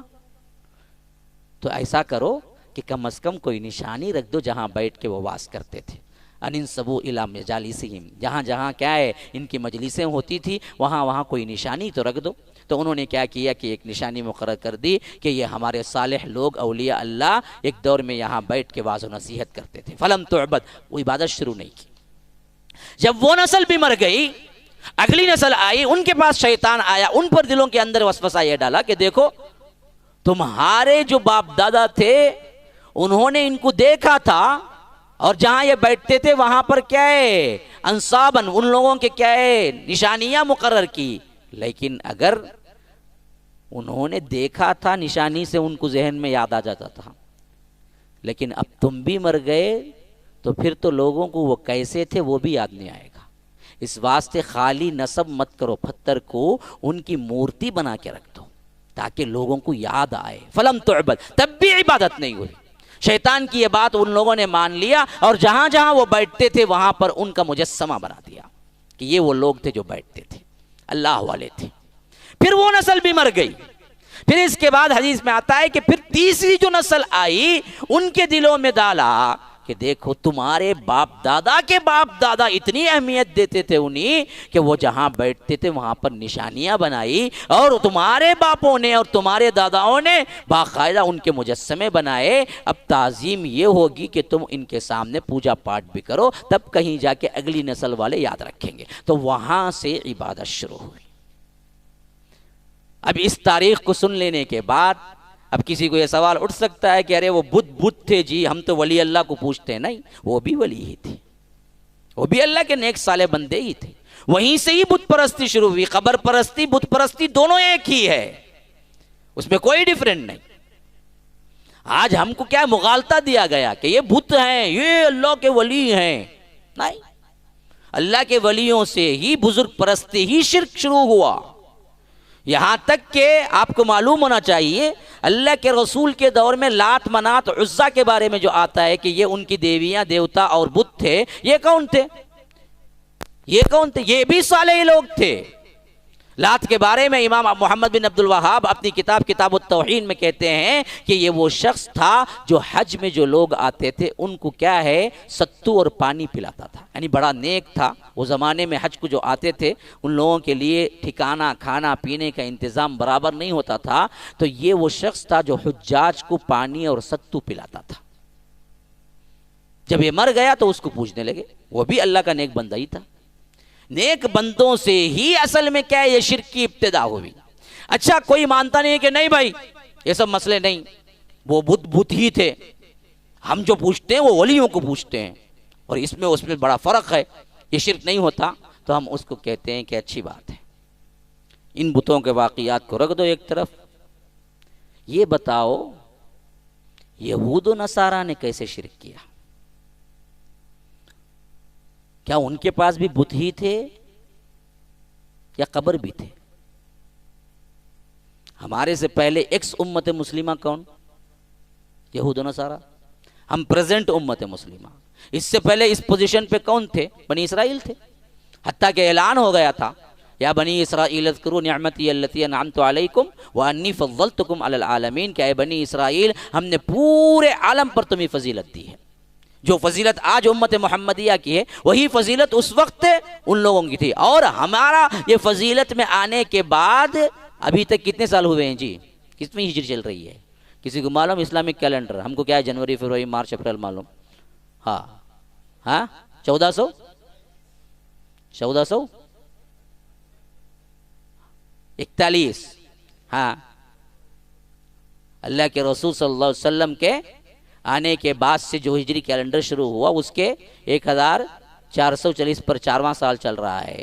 لیکن 2000 سال یہود و نصارہ خاص کر بنی اسرائیل اس پوزیشن پہ تھے. کون سے؟ تمام عالموں کے سردار تھے. وَأَنِّي فَضَّلْتُكُمْ عَلَى الْعَالَمِينَ.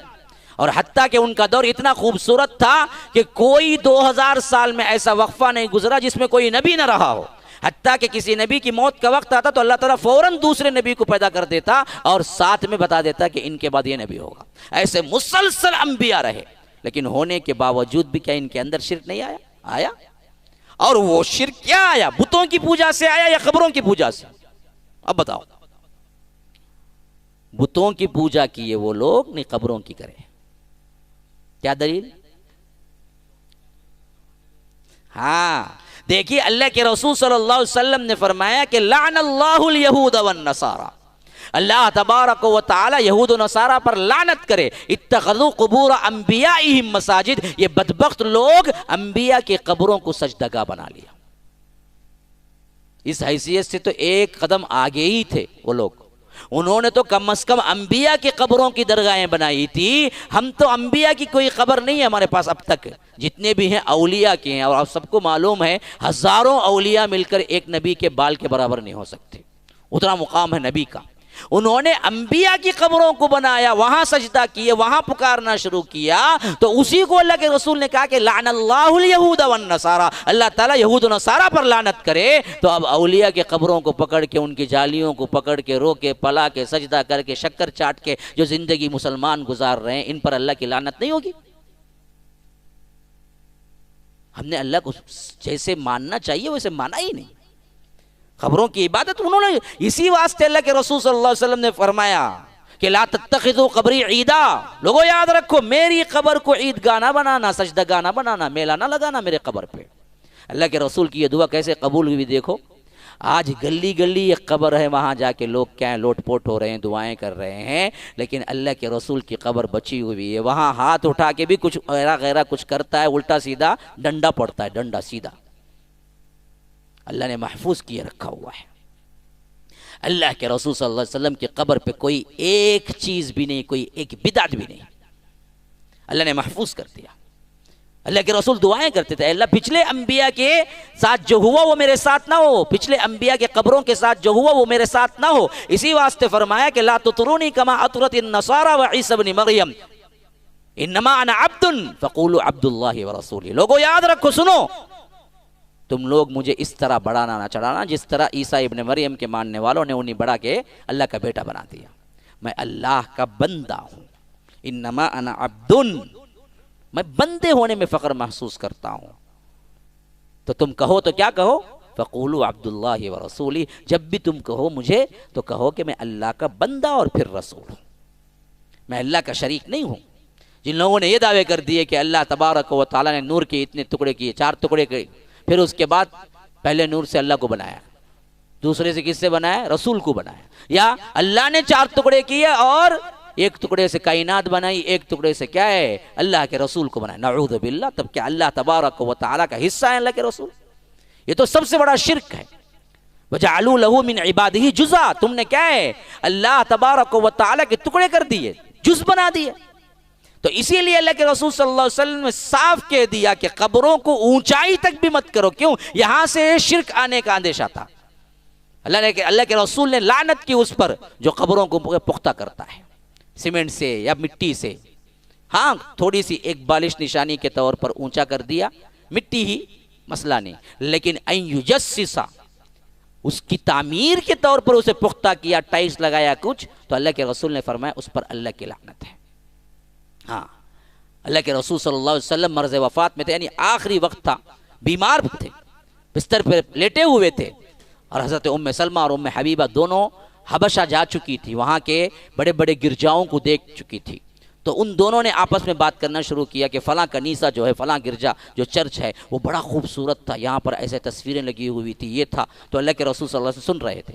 جیسے ہی انہوں نے بات ختم کی، کہا یاد رکھو یہ لوگ ایسے تھے کہ جب ان کے اندر کا کوئی بھی صالح ترین انسان مر جاتا، اللہ کا نیک بندہ مر جاتا، تو بنوا علی قبرہ مسجدن، یہ لوگ اس کی قبر کو مسجد بناتے اور وہاں پر کیا ہے؟ سجدہ کرتے. اولئک شرار الخلق عند اللہ، یہ ایسے بدبخت ترین لوگ ہیں کائنات میں، ان سے برا کوئی نہیں ہے. جو لوگ صالح نیک لوگوں کی قبروں کو اور نیک لوگوں کی یادگار کو لے کے چومتے چاٹتے ہیں، اس سے منع کر دیا گیا، صاف کہہ دیا گیا یہ سب شرک کے اعمال ہے۔ حتیٰ کہ مجاوری کرنے سے روک دیا گیا، جو قبر پہ بیٹھتا ہے اس پر اللہ کے رسول نے لعنت کی ہے۔ جو زیادہ زیارت کرنے والی عورتیں، فرمایا لعن اللہ من زوارات القبور، کہ ان لوگوں پر اللہ کی لعنت، ان عورتوں پر جو زیادہ کیا ہیں، قبروں کی زیارت کرتی ہیں۔ بلکہ قبرستان میں یا جنازے کے پیچھے چلنے سے تک منع کر دیا گیا کہ تم کو نہیں آنا چاہیے، کیونکہ کمزور دل کے ہیں، سب سے زیادہ فساد یہی کرتے ہیں۔ آج بھی دیکھو مشائخین کے پاس، آج بھی کیا ہے، مجاوروں کے پاس درگاہوں میں مرد زیادہ ہیں یا عورتیں، سب سے پہلے یہی پہنچتی ہیں۔ تو اسی واسطے فرمایا کہ تم نہ جاؤ یہاں پر۔ قبروں کی تجزیز اور قبروں کو پختہ بنانا اور قبروں پر مشعل رکھنا اور قبروں پر کیا ہے روشنی کرنا، ان تمام چیزوں سے اللہ کے رسول صلی اللہ علیہ وسلم نے منع کر دیا۔ حتیٰ کہ اس حد تک اللہ کے لیے نماز پڑھتا ہے لیکن قبرستان میں ہے تو اللہ کے رسول نے کہا کہ قبرستان میں نماز نہ پڑھو۔ حالانکہ پوری کائنات کا پوری زمین پہ جہاں چاہے تم نماز پڑھ سکتے ہو۔ اللہ کے رسول صلی اللہ علیہ وسلم نے فرمایا کہ اعطیت خمسا لم یعطہن قبلی، اللہ نے مجھے 5 خصوصیات ایسی دی ہیں جو کسی اور کو نہیں دی، کسی اور نبی کو نہیں دی۔ ان میں سے ایک خصوصیت یہ ہے کہ جعلت لی الارض مسجدا وطہورا، کہ فرمایا کہ پوری زمین میرے لیے مسجد بنا دی گئی کہ جہاں چاہے وقت ہو وہ نماز پڑھ لے۔ پہلے ایسا نہیں تھا، اس کو وہاں پر آنا پڑتا تھا جہاں پر عبادت گاہ ہوتی تھی۔ تو فرمایا کہ میری بیوٹی ہے، میری امت کی خصوصیت ہے کہ وہ جہاں چاہیں پڑھ لیں۔ لیکن ان میں سے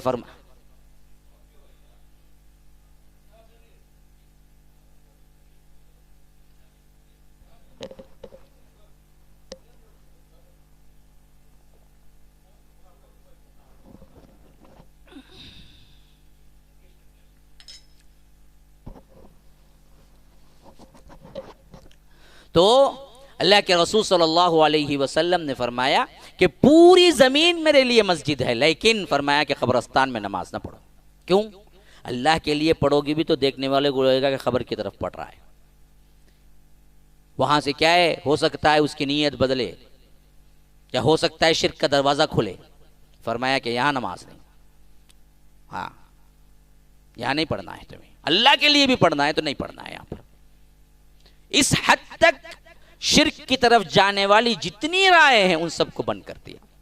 حتیٰ کہ اللہ کے رسول صلی اللہ علیہ وسلم اس معاملے میں اس حد تک کیا ہے محتاط تھے کہ مجلس میں آتے لوگ کھڑے ہوتے نا عمومی طور پر تعظیم کے، اللہ کے رسول نے منع کر دیا تھا کہ میرے لیے نہ کھڑا ہونا، اور یہاں تک فرما دیا کہ اگر کوئی چاہتا ہے کہ وہ آئے اور اس کے لیے لوگ اٹھ کے کھڑے ہوں تو اپنا ٹھکانہ جہنم میں بنا لے۔ اب جو پیری مریدی کا چکر چلتا ہے، انہیں گرتا انہیں ہاتھ پکڑتا انہیں پیر پکڑتا، انہیں خاموشی سے اندر خوش ہوتا، تو یاد رکھو اس کا ٹھکانہ کہاں ہے۔ فرمایا کہ جو دل سے خواہش کرتا ہے کہ لوگ اس کے لیے کھڑے ہوں، خالی کھڑے ہوں، جھکنا نہیں، ملنا نہیں، ابھی خالی یہ چاہتا ہے کہ وہ آئے تو لوگ اس کے لیے کھڑے ہوں، تو فرمایا کہ اس کا ٹھکانہ وہ جہنم میں، فَلْيَتَبَوَّأْ مَقْعَدَهُ مِنَ النَّارِ۔ اس حد تک احتیاط کی اللہ کے رسول صلی اللہ علیہ وسلم نے کہ ایک صحابی آئے دعا کی، اور جاتے وقت اللہ کے رسول صلی اللہ علیہ وسلم سے ملا، سلام کیا اور کہا کہ ماشاء اللہ وشئت، اللہ کے رسول آپ اور اللہ چاہیں تو میری دعا قبول ہو جائے گی۔ کون سی غلط بات کہی؟ حالانکہ ہم تو کیا ہے 10 15 کیا ہے 100 روپیوں کے لیے بولتے، آپ دل رکھے تو کام ہو جائے گا۔ بھائی آپ ذرا سوچ کے تو دیکھو نا، آپ پھر بول ڈالے تو ہو جاتا کام۔ یہاں تو وہ شخص نے اللہ کے رسول سے کہا، بالکل صحیح بات تھی، اللہ کے رسول اگر دعا کر دیتے تو قبول ہو جاتی۔ اسی حیثیت سے فرمایا کہ اللہ کے رسول آپ اور اللہ چاہیں تو میرا کام بن جائے، میری دعا قبول۔ اللہ کے رسول کا چہرہ غصے سے سرخ ہو گیا، فرمایا کہ اجعلتنی للہ ندا وہو خلقک، کیا تو اللہ کے ساتھ مجھے پارٹنر بناتا ہے، مجھے شریک کرتا ہے، جبکہ وہ اکیلے نے پیدا کیا تجھے؟ پسند نہیں کیا۔ وہ صحابی کانپ گئے، پوچھا اللہ کے رسول میں نے کون سی خطا کی، مجھے کیا کہنا چاہیے؟ پھر فرمایا کہ اگر تو کہنا ہی چاہتا ہے تو یہ کہ ماشاء اللہ ثم وشئت، درمیان میں ثم لا، یعنی مطلب یہ ہے کہ اللہ چاہے اور پھر آپ چاہیں، اللہ اور آپ چاہیں ایک ساتھ نہیں۔ آپ کتنے مسجدوں میں دیکھا ہوگا ممبروں اور محرابوں میں اوپر کیا ہوتا ہے، ایک طرف اللہ ایک طرف محمد، عقیدہ کیا ہوتا ہے، یہ اور وہ دونوں برابر ہیں۔ کسی عقیدے کے تحت لٹکاتے ہیں وہ اللہ محمد. اللہ کے رسول نے فرمایا کہ اللہ کے نام کے ساتھ میرا نام ڈائریکٹ نہیں، پھر بول ثم وشئت بول. اللہ چاہے اکیلا، اس کے بعد آپ چاہیں. یہ کہنا ہے تو کہ اس حد تک اللہ کے رسول صلی اللہ علیہ وسلم نے شرک کے معاملے میں احتیاط کی. اس حد تک، یہاں تک کہ اللہ کے رسول صلی اللہ علیہ وسلم ایک مرتبہ جا رہے تھے. تبوک کا سفر تھا، بڑا لمبا سفر تھا، اور قلت کا یہ عالم تھا کہ 30,000 کا لشکر تھا اور کھانے کے لیے لوگوں کے پاس کچھ نہیں تھا. بھوکا پورا لشکر. جانور بھی کم پڑ رہے تھے ذبح کر کے کھانے کو. بخاری و مسلم کی روایت ہے، اور یہ روایت جو میں متن کہہ رہا ہوں، جس کے بارے میں کہہ رہا ہوں، یہ مسلم کی ہے. تو حضرت عمر آئے، کہا کہ اللہ کے رسول کھانے کے لیے کیا کیا جائے؟ جانور کو کاٹیں گے تو جانور کم پڑ جائیں گے، پہلے ہی بہت کم جانور ہیں، ایک ایک جانور پہ 3 لوگ سوار ہو کے جا رہے ہیں، تو جانور تو ہم کاٹ نہیں سکتے. کھانے کو بہت دیر ہو چکا ہے، دن گزر گیا ہے، بھوک سے کیا ہے سب تل ملا رہے ہیں. میرے پاس ایک آئیڈیا ہے. پوچھا کیا؟ کہا کہ اللہ کے رسول ایسا کیوں نہیں کرتے کہ جن جن کے پاس بھی جو بھی بچا ہوا کھانا ہے، یعنی کسی کے پاس کچھ کھجور، کسی کے پاس کچھ کیا ہے میٹھا، کسی کے پاس کچھ گڑ، کسی کے پاس کچھ، وہ سب کا سب آپ ایک دسترخوان پہ لگا دیں، اور پھر اللہ کے رسول آپ دعا کر دیں برکت کے لیے، شاید اللہ ہم کو کھلا دے. تو اللہ کے رسول صلی اللہ علیہ وسلم کو یہ آئیڈیا بہت پسند آیا. کہا کہ عمر بہت اچھا ہے، ایسا ہی کرتے ہیں. جاؤ میری طرف سے اعلان کرو کہ جس کے پاس جو ہے وہ لا کے اس دسترخوان پہ رکھ دے. اب کوئی لا رہا ہے 2 کھجور، کوئی لا رہا ہے 1 کھجور، کوئی لا رہا ہے کچھ گڑ، کوئی لا رہا ہے کچھ پنیر، کوئی لا رہا ہے کچھ مسکا، ایسا جو اس کے پاس تھا کہ وہ لا کے ڈال رہا ہے. جب پورے لشکر کے لوگ لا کے ڈال دیے تو روایت کرنے والے راوی کہتے ہیں کہ ہم نے دیکھا کہ وہ 30 آدمیوں کا کھانا بھی نہیں بنتا تھا. 30,000 کا لشکر تھا، اور جو کھانا اکٹھا ہوا تھا ان لوگوں کے پاس سے وہ 30 آدمیوں کے لیے بھی نہیں بن سکتا تھا. پھر اللہ کے رسول نے اس کو اپنے ہاتھ سے ملا دیا اور ہاتھ اٹھا دیے، اللہ سے برکت کی دعا مانگی، اور کہا کہ آؤ لوگوں، دسترخوان کے ارد گرد جتنے لوگ بیٹھ سکتے ہیں بیٹھ جاؤ، کھاؤ جتنا چاہے کھاؤ. پھر اس کے بعد وہ نکل جائیں، دوسرے آ کے بیٹھ جائیں، وہ نکلے پھر تیسرے آ کے، اس طرح باری باری آ کے کھانا شروع کرتے. اب مجلس بیٹھ گئی، آ رہے ہیں کھا رہے ہیں، آ رہے ہیں کھا رہے ہیں، آ رہے ہیں کھا رہے ہیں، آ رہے ہیں کھا رہے ہیں، چل رہا ہے. وہ دسترخوان کا جو کھانا جو 30 آدمیوں کا تھا 30,000 لوگوں نے کھا لیا، اور سب نے پیٹ بھر کے کھایا. اللہ کے رسول نے کہا کہ کھا لیا، لیکن اب اگلے جگہ کہیں پڑاؤ کرنا ہے تو وہاں کے لیے نہیں ہے، تو اس واسطے کچھ ذخیرہ کر کے بھی رکھ لو. تو انہوں نے کیا کیا، اس میں سے اٹھا کے ذخیرہ بھی کر لیا کہ کل کے دن کیا ہے کہیں پڑاؤ ہو تو وہاں بھی کھا لیں گے. پھر بھی اس کے بعد راوی کہتے ہیں کہ میں نے دیکھا کہ جتنا کھانا اس وقت تھا جب کوئی نہیں کھایا تھا، اس سے تھوڑا کھانا ابھی زیادہ ہو گیا تھا. 30,000 افراد کھانے کے بعد کھانا وہیں کا تھا بلکہ بڑھ گیا تھا. اب ایسا کون تبھی ہمارا پیر کرامت کرا تو کیا کریں گے، وہاں پڑ جائیں گے لمبے، یا حضرت کیا کام کرے نا حضرت، ہے نا. یہ اللہ کے رسول کو معلوم تھا. فوری طور پر صحابہ کو جمع کیا اور کہا کہ لوگو یاد رکھو، من قال لا الہ الا اللہ مستیقنا بها قلبہ دخل الجنہ. یاد رکھو جو کوئی بھی لا الہ الا اللہ کہے گا اس پوری نیت کے ساتھ، اس معنی کو سمجھتے ہوئے کہ اللہ کے علاوہ معبود برحق کوئی نہیں ہے، ہر کام انجام دینے والا اسی کی طرف سے، اس میں میری کوئی کرامت نہیں ہے، یہ سمجھ لے گا اور اس پر اس کا قلب مطمئن ہو جائے گا، مستیقنا بها قلبہ، اسی پر اپنی پوری زندگی گزارے گا، وہ جنت میں چلا جائے گا. محدثین کہتے ہیں کہ اس واقعے کے فوری بعد اللہ کے رسول نے یہ بات کیوں کہی؟ اس واسطے کہ دیکھنے والوں کو مغالطہ ہو سکتا تھا کہ 30 آدمیوں کا کھانا 30,000 لوگوں نے کھایا اور خالی صرف اللہ کے رسول نے ہاتھ رکھا کھانے پر، پھر تو کیا ہے جی سجدے شروع کر دو، اللہ کو اللہ کے رسول کو اللہ کے ساتھ ملا دو اور اللہ تبارک و تعالیٰ کی الہیت میں شامل کر دو۔ تو اللہ کے رسول کو شرک کا خطرہ محسوس ہوا تو تمام صحابہ کو بلا کے کہا کہ دیکھو یاد رکھو، یہ جو کچھ بھی برکت ہوئی اس میں میرا کوئی نہیں ہے، رب نے برکت دی ہے۔ رب کا حکم تھا یہ 30 لوگوں کا کھانا 30,000 لوگوں نے کھایا، میرا حکم نہیں تھا، میں نے تو صرف دعا کی۔ اس واسطے یاد رکھو، عقیدہ برابر رکھو ہمیشہ کہ جو کوئی ایک اللہ کی عبادت پر قائم رہا پوری زندگی وہی جنت میں جائے گا، اگر اس کے ساتھ کسی کو شریک کیا تو نہیں جائے گا۔ ہاں تو یاد رکھ لیجئے، اس حد تک توحید کو اللہ کے رسول صلی اللہ علیہ وسلم نے کیا ہے اپنی امت اور اپنے صحابہ کو سکھایا کہ دیکھو چھوٹی چھوٹی چیزوں میں بھی تمہیں کیا ہے غفلت نہ ہو جائے اور تم شرک میں مبتلا نہ ہو جاؤ، اس کی وجہ سے جہنم میں نہ جائے۔ کیوں؟ شرک جو اللہ کے ساتھ شریک کرنا، خالی بتوں کو پوجنا نہیں ہے، ولیوں کو ہو، قبروں کو ہو، جھنڈوں کو ہو، بنڈوں کو ہو، یا کر کوئی بھی شے ہو، جس کسی کو بھی تم اللہ کے ساتھ عبادت میں شریک کرو گے وہ شرک ہے، کوئی بھی۔ اس لیے فرمایا کہ وَاعْبُدُوا اللَّهَ وَلَا تُشْرِكُوا بِهِ شَيْئًا، ایک اللہ کی عبادت کرو، اس کے ساتھ کسی بھی شے کو شریک نہ کرو، خواہ وہ کوئی بھی ہو، حتیٰ کہ محمد الرسول اللہ صلی اللہ علیہ وسلم ہے ان کو بھی نہیں۔ حضرت حذیفہ گئے تھے، بہت لمبا سفر کیا تھا، روم گئے۔ اس وقت بڑے بڑے 2 حکومتیں تھیں، ایک روم کی تھی ایک ایران کی تھی، اور دوسرے بڑے بڑے بادشاہ بھی تھے، ان سب کے دربار میں جانے کا اتفاق ہوا تھا۔ تو جب آئے واپس تو فرمایا اللہ کے رسول، یہ دنیا دار بادشاہ جب دربار میں آتے ہیں تو درباری ان کو بٹھا کے باقاعدہ سجدہ کرتے ہیں، میں نے دیکھا ہے ان کے دربار میں، آپ تو دنیا و آخرت کے بادشاہ ہیں، آپ ہمیں اجازت کیوں نہیں دیتے کہ ہم آپ کے لیے بھی سجدہ کریں؟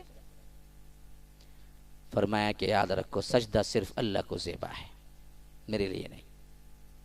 اگر میری شریعت میں کسی کے لیے سجدہ جائز ہوتا تو بیوی کو حکم ہوتا کہ وہ شوہر کو سجدہ کرے، لیکن وہ بھی نہیں۔ یہ شوہر کا مقام بتانے کے لیے اللہ کے رسول نے فرمایا شوہر کے لیے سجدہ جائز نہیں ہے، لیکن فرمایا اگر میری شریعت میں کسی کے لیے سجدہ جائز ہوتا تو بیوی کو حکم ہوتا کہ وہ شوہر کے لیے سجدہ کرے۔ اسی طرح حدیث میں آتا ہے کہ اللہ کے رسول ایک سفر میں تھے کہ ایک اونٹ دوڑتا ہوا آیا اور اللہ کے رسول کو سجدہ کیا، پھر اس کے بعد رونے لگا۔ اللہ کے رسول نے اس کے پیٹھ پر کیا ہے ہاتھ پھیرا اور کہا کہ اس کا مالک کہاں ہے، بلاؤ۔ تو مالک جو بھی اونٹ کا مالک تھا دوڑا بھاگتا آیا، کہا کہ یا رسول اللہ میں ہوں، بتائیے۔ تو اللہ کے رسول نے کہا یہ اونٹ مجھ سے شکایت کر رہا ہے کہ تم چارہ کم ڈالتے ہو اور کام زیادہ لیتے ہو۔ یا رب، جانور بھی جانتے تھے اللہ کے رسول کون ہے، ایک ہم بدبخت انسان ہی ہے جو اللہ کے رسول صلی اللہ علیہ وسلم کے بارے میں جانتے نہیں۔ تو اللہ کے رسول نے کہا یہ اونٹ مجھ سے کہہ رہا ہے کہ تم چارہ کم ڈالتے ہو اور کام زیادہ لیتے ہو۔ وہ صحابی کانپ گئے، کہا کہ اللہ کے رسول ایسی بات ہے؟ پھر تو میں آپ کو گواہ بنا کے کہتا ہوں کہ آج کے بعد سے اس اونٹ سے کوئی کام نہیں لوں گا، یہ اللہ کے نام پہ آزاد ہے، اس کو میں پورا کھانا دوں گا لیکن کوئی کام نہیں لوں گا۔ جب یہ ماجرا دیکھا صحابہ دیکھتے کھڑے ہوئے تھے، کہا کہ اللہ کے رسول جب جانور آپ کے لیے سجدہ کرتا ہے تو آپ ہمارے لیے کیوں روکتے ہیں کہ ہم بھی آپ کو سجدہ کریں، ہماری محبت ہے اتنی؟ کہا کہ نہیں، تمہارے لیے جائز نہیں ہے کہ تم میرے لیے سجدہ کرو، سجدہ صرف رب العالمین۔ بعض لوگ کہتے ہیں کہ دیکھو بھائی یوسف علیہ السلام کیا ہیں، خواب دیکھا، ماں باپ ان کو سجدہ کر رہے تھے اور بعد میں وہ خواب پورا بھی ہوا، ماں باپ نے ان کو سجدہ کیا، 11 بھائیوں نے ان کو سجدہ کیا، تو ہم بھی کیا ہیں اللہ کو جو سجدہ عبادت کا کرتے وہ نہیں کرتے، ہم تعظیم کے طور پر جھکتے، وہ سجدہ الگ ہے نا۔ تو یاد رکھیے یوسف علیہ السلام کی شریعت میں سجدہ جائز تھا تعظیمی، اور ہماری شریعت میں تعظیمی سجدہ بھی حرام ہو گیا، وہ شریعت الگ تھی، یہ شریعت الگ ہے۔ تعظیمی سجدہ جائز تھا، وہاں ہوا، قرآن میں بھی واقعہ ہے، انی رآ فی المنام انی رأیت 11 کوکبا والشمس والقمر والشمس والقمر رأیتہم لی ساجدین، ابا جان میں نے خواب دیکھا ہے، ایک چاند ایک سورج 11 ستارے میرے لیے سجدہ کر رہے ہیں۔ سورہ یوسف کے الفاظ ہیں۔ ہاں پھر اس کے بعد وہ واقعہ باقاعدہ شکل میں بھی پیش آیا جب حضرت یوسف عزیز مصر کے پوسٹ پہ تھے، لیکن وہ چیز ہمارے لیے نہیں ہو سکتی۔ اسی سے بعض لوگوں نے کیا ہے غلط طریقے نکالے، تو اللہ نے اس شریعت کو جب مکمل کیا تو تعظیمی سجدے سے بھی حرام قرار دیا، ماں کے لیے بھی جھکنا حرام قرار دیا۔ آج ہمارے ہاں عیدین وغیرہ میں پاؤں پڑنے کا رواج زیادہ ہے، حرام ہے۔ کسی کے لیے یہ پیشانی جو اللہ نے اونچی کی ہے، تمہارے بدن میں بھی سب سے اونچی پیشانی رکھی ہے، تو یہ پیشانی کسی کے لیے جھکانا جائز نہیں ہے، کسی کے لیے بھی نہیں۔ اللہ کے رسول صلی اللہ علیہ وسلم نے اپنے لیے بھی نہیں کہا کہ جھک کے کھڑے ہونا ہے، بلکہ اٹھ کے کھڑے ہونے سے بھی منع کر دیا۔ تو وہ شریعت نہیں چل سکتی، وہاں اجازت تھی ہوا، لیکن یہاں اجازت نہیں ہے۔ ہاں کیونکہ شریعتوں کے مقابلے میں کئی تبدیلیاں ہوئی ہیں۔ بنی اسرائیل کے لیے چربی حرام تھی، ہاں وعلی الذین ھادوا حرمنا کل ذی ظفر، لیکن ہمارے لیے چربی حلال تقریباً کیا ہے 10 گرام کی چربی رکھو کھاتے ہمیں کھانا، چربی نہیں تو جائیں گا ہمارے اندر حلق میں، تو چربی ہمارے لیے حلال ہے، ان کے لیے حرام تھی۔ تو ویسے ہی سجدہ تعظیمی ان کے لیے جائز تھا، اس حد تک معاملہ تھا، لیکن یہاں پر سجدے کا کوئی طریقہ کہ وہ تعظیمی ہو کہ وہ عبادت کا ہو، سب کا سب حرام ہے، شکل ہی حرام ہے، جھکنے سے ہی منع کر دیا گیا، کسی کے لیے جائز نہیں۔ اب جو لوگ بنڈے کے سامنے کھڑے ہو جاتے ہیں، جھنڈے کے سامنے کھڑے ہو جاتے ہیں، درگاہ کے سامنے کھڑے ہو جاتے ہیں، قبر کے سامنے کھڑے ہو جاتے ہیں، کیوں؟ اللہ کی قدرت کو، اللہ کی توحید کو سمجھائی نہیں جیسے سمجھنا چاہیے تھا۔ اب اسی طرح بعض لوگ کیا کہتے ہیں، بھائی دیکھو کوئی بھی بڑے آدمی سے ملنا ہے تو پیے کے بغیر کام ہوتا کیا؟ ویسے اولیاء اللہ سب اللہ کے پیے، ان کو پکڑے تو ہمارا کام بنتا، اور ہماری ذہن کے اعتبار سے دلیل بھی بڑی صحیح لگتی ہے، اور جی برابر جتنا کسی منسٹر سے ملنا کا تو پیے کے ضرورت نہ جانا۔ اب انہیں پیے کیا کرتا، بلال جا کو بٹھا کو بولتا یہ میرا جاننے والا اچھا آدمی، اس کا کام کر ڈالو، اچھا ویسا کی اچھا کر ڈالتا۔ تو ہم گنہگار ہیں، ہماری کہاں سنے گا اللہ؟ اس واسطے ہم کو بھی کیا ہے، اولیاء اللہ سے کیا ہے مدد مانگ کے لے جانا چاہیے۔ اولیاء اللہ ہم کو کیا ہے مغفرت کرا کے چھوڑیں گے، ہم ان کی عبادت نہیں کرتے، ہم تو صرف ان کو سفارشی بناتے ہیں۔ اب آئیے قرآن سے پوچھتے ہیں یہ بات صحیح ہے کیا؟ اللہ کہتا ہے وَيَعْبُدُونَ مِن دُونِ اللَّهِ مَا لَا يَضُرُّهُمْ وَلَا يَنفَعُهُمْ هَؤُلَاءِ شُفَعَاؤُنَا عِندَ اللَّهِ۔ جب ان بدبختوں سے بھی پوچھا جاتا ہے، جب تم اللہ کو مانتے ہو، اللہ نے پیدا کیا، اللہ کھلاتا ہے، اللہ مارتا ہے، تو مشرکین مکہ سے جب پوچھا جاتا ہے تم ایسے معبودوں کو کیوں پوچھتے ہو جو نفع دے سکتے ہیں نہ نقصان دے سکتے ہیں، تو انہوں نے بھی کیا کہا، ہؤلاء شفعاؤنا عند اللہ، ہم کا ان کی پوجا پاٹ کرتے ہیں، ہم تو ان کو اللہ کے آگے سفارشی بناتے ہیں کہ یہ اللہ کے پاس ہمیں سفارش کر کے چھوڑے گی۔ سورہ زمر کی 3ویں آیت میں تو اور کھل کے بات آ گئی، وہاں تو فرمایا کہ الا للہ الدین الخالص، آگاہ ہو جاؤ کہ دین خالص توحید صرف اللہ کے لیے ہے۔ والذین اتخذوا من دونہ اولیاء، جو لوگ اللہ کو چھوڑ کر ولیوں کو دیکھیے وہاں اس وقت ولی تو نہیں تھے، لیکن لفظ ولی آیا باقاعدہ، کیوں؟ 2019 میں آئے گا کوئی اور بھی جو کہے کہ کیا کرے گا وہ بت ہیں یہ ولی ہیں بلکہ چکمہ دے گا، تو اللہ نے لفظ ولی ہی رکھا، فرمایا کہ والذین اتخذوا من دونہ اولیاء، جو لوگ اللہ کو چھوڑ کر ولیوں کی پوجا پاٹ کرتے ہیں، ولیوں کو پکارتے ہیں، جب ان سے کہا جاتا ہے کہ تم اللہ کو چھوڑ کر دوسروں سے کیوں مانگتے ہو، تو وہ کہتے ہیں ما نعبدہم، ہم ان کی عبادت کہاں کرتے ہیں، ہم کہاں ان سے مانگتے ہیں، ہم کہاں ان کو سجدہ کرتے ہیں، ہم تو صرف یہ سب اس واسطے کرتے ہیں کہ الا لیقربونا الی اللہ زلفا، یہ ہمیں اللہ کے قریب کر کے چھوڑیں گے، بس سفارشی۔ یہی تو عقیدہ ان کا بھی تھا جس کو اللہ نے مشرک کہا۔ اسی لیے اللہ کہتا ہے کہ قل اتنبئون اللہ بما لا یعلم فی السماوات ولا فی الارض، ارے بدبختو ایسے پیے ایسے سفارشی لا کے تم کھڑا کر رہے ہو میرے، جس کو میں خود نہیں جانتا. یہ عجیب بات ہے.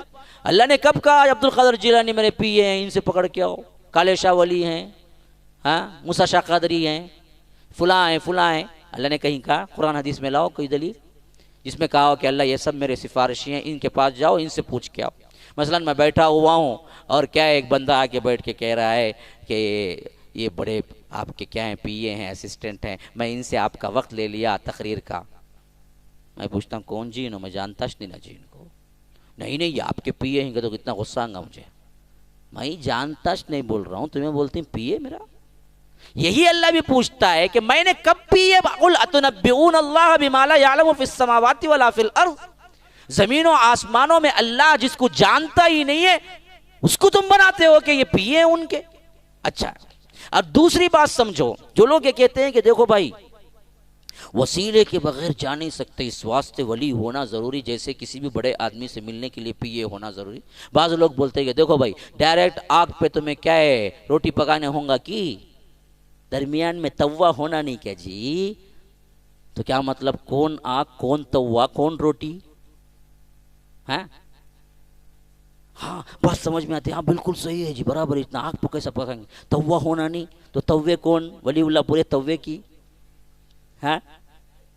تو اسی واسطے رب نے ہمارے لیے جو حکم دیا وہ کیا؟ فلا تضربوا للہ الامثال. لوگوں یاد رکھو، اللہ کو مثالیں نہیں دینا. اللہ نے مثالوں سے روک دیا. میں جو ہوں نا وہ بے مثال ہوں. لیس کمثلہ شیء. میں بے مثال ہوں، مجھے مثالیں مت دو. بعض جگہ جو خبر میں جا کے یاسین پڑھتے نا، اسی یاسین کے اندر یہ آیت ہے وَضَرَبَ لَنَا مَثَلًا وَنَسِيَ خَلْقَهُ. ان بدبختوں نے کیا ہے اپنی پیدائش کو تو بھول گئے اور مجھے مثالیں دیتے ہیں. تمہاری کیا حالت تھی جب تم ماں کے پیٹ سے نکلے تھے؟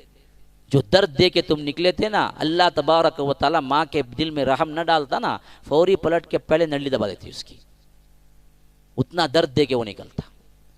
یہ اللہ نے رحم ڈالا جس کی وجہ سے اتنے درد کے باوجود ماں اٹھا کے چمٹا لیتی.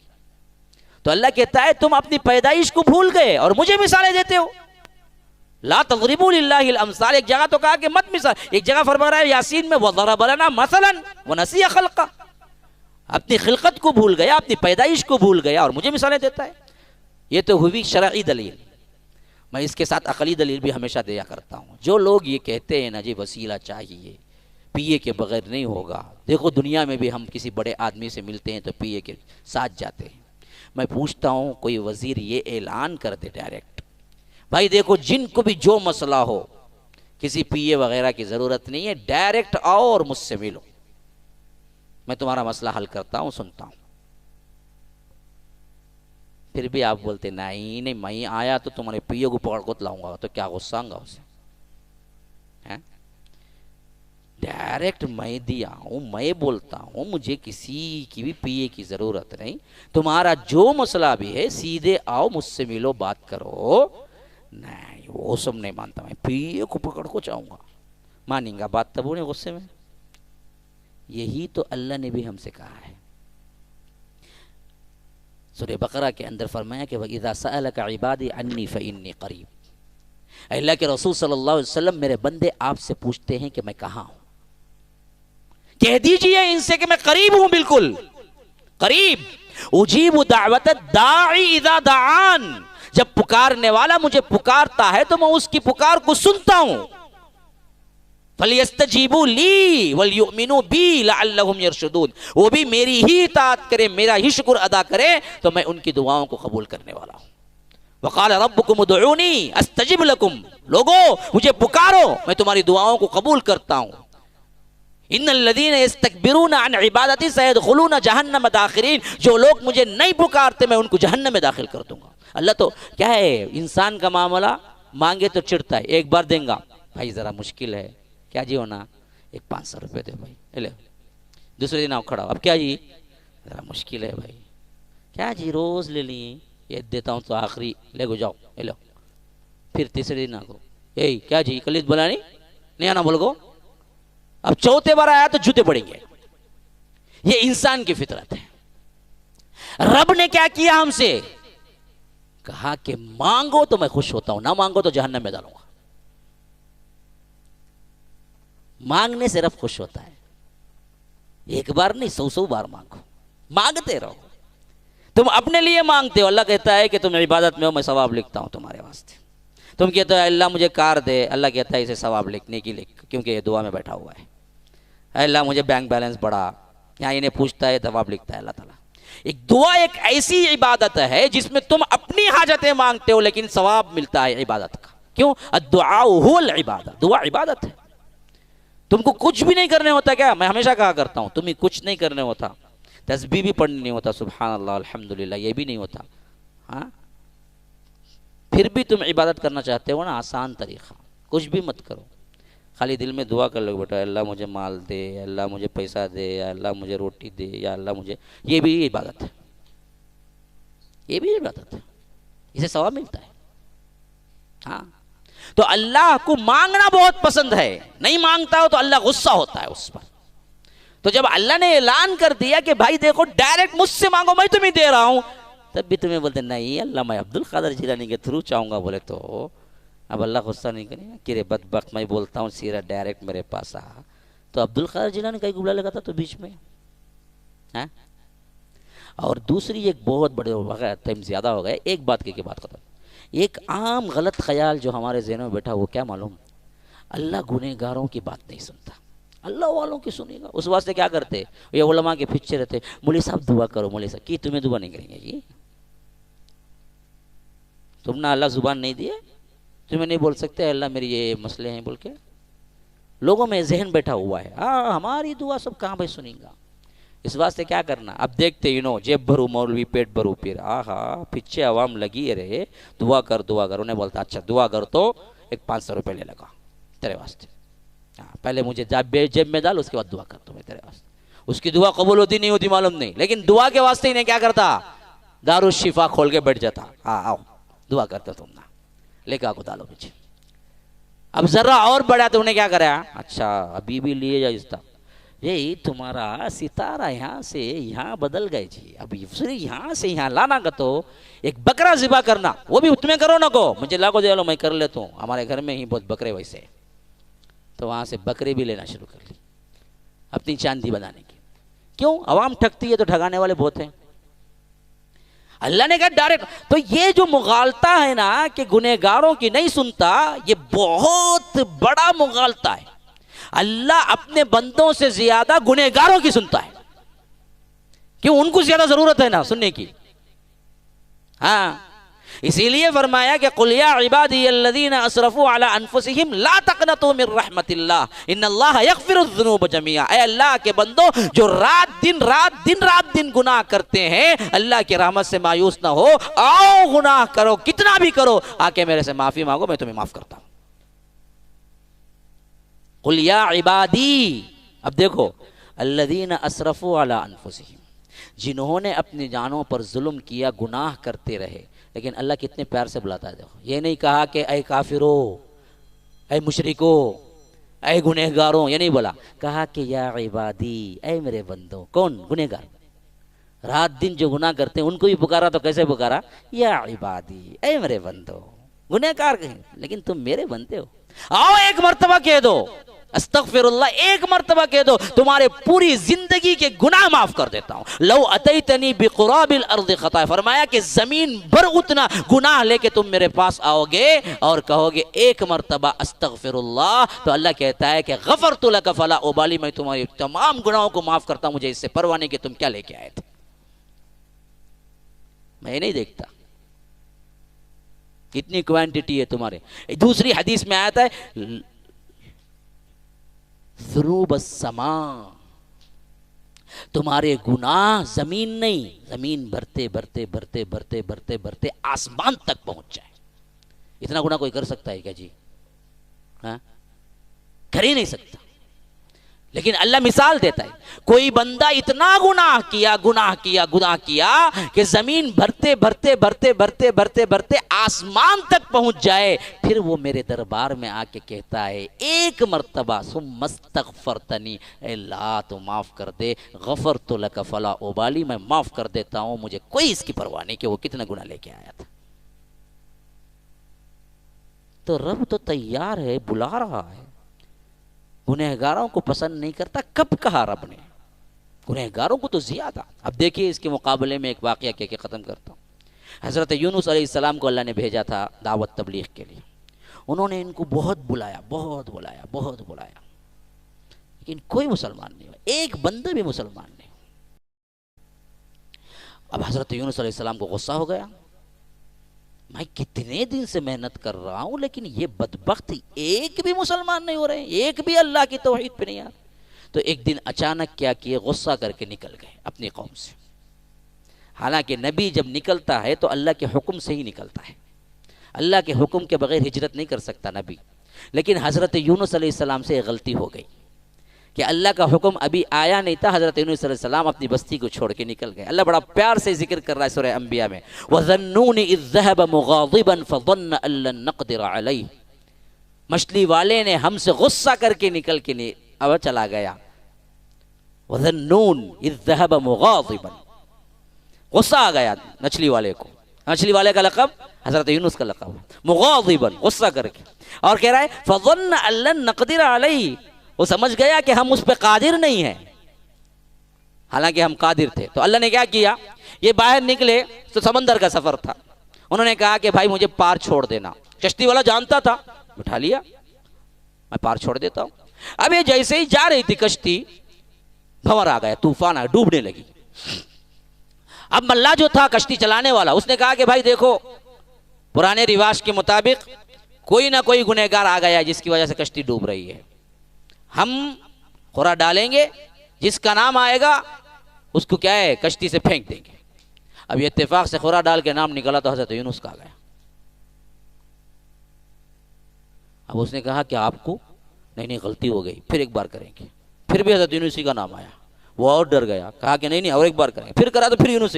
اب بیچارہ مجبور تھا، کیا کیا، اٹھا کے کیا ہے ڈال دیا۔ اللہ نے نیچے سے حکم دیا مچھلی کو، ایک بہت بڑی ویل مچھلی تھی، اسے کہا کہ دیکھ میرا بندہ آ رہا ہے یونس، اس پر تیرا کھانا حرام ہے، صرف پیٹ میں رکھ لینا، بس اتنا کام ہے تیرا۔ تو سیدھا مچھلی آئی، زبان کھولی، منہ کھولی، حضرت یونس سیدھے جا کے پیٹ میں بیٹھ گئے، بند کر لی، مسئلہ ختم۔ اب یہاں یہ ہو گیا۔ اب وہاں انہوں نے دیکھا کہ حضرت یونس نے جو نشانیاں بتلائی تھی وہ سب ہوتی آ رہی ہیں۔ اللہ کے عذاب کی جو نشانیاں بتلائی تھی، حضرت یونس ڈرا رہے تھے جب تھے، تو وہ نشانیاں پوری ہوتی آ رہی ہیں، تو ان کو ڈر شروع ہو گیا۔ ارے حضرت یونس سچے تھے، وہ برابر کہہ رہے تھے ہم پر اللہ کا عذاب آنے والا ہے، لیکن جا کے پکڑیں گے تو کہاں پکڑیں گے، ہے ہی نہیں بستی میں۔ اب ان کو سمجھ میں کچھ نہیں آیا، کریں گے تو کیا کریں گے۔ بڑے بوڑھوں نے مل کے کہا کہ ایک ہی بات ہے، ہم اللہ سے توبہ کر لیں گے کسی نہ کسی طرح۔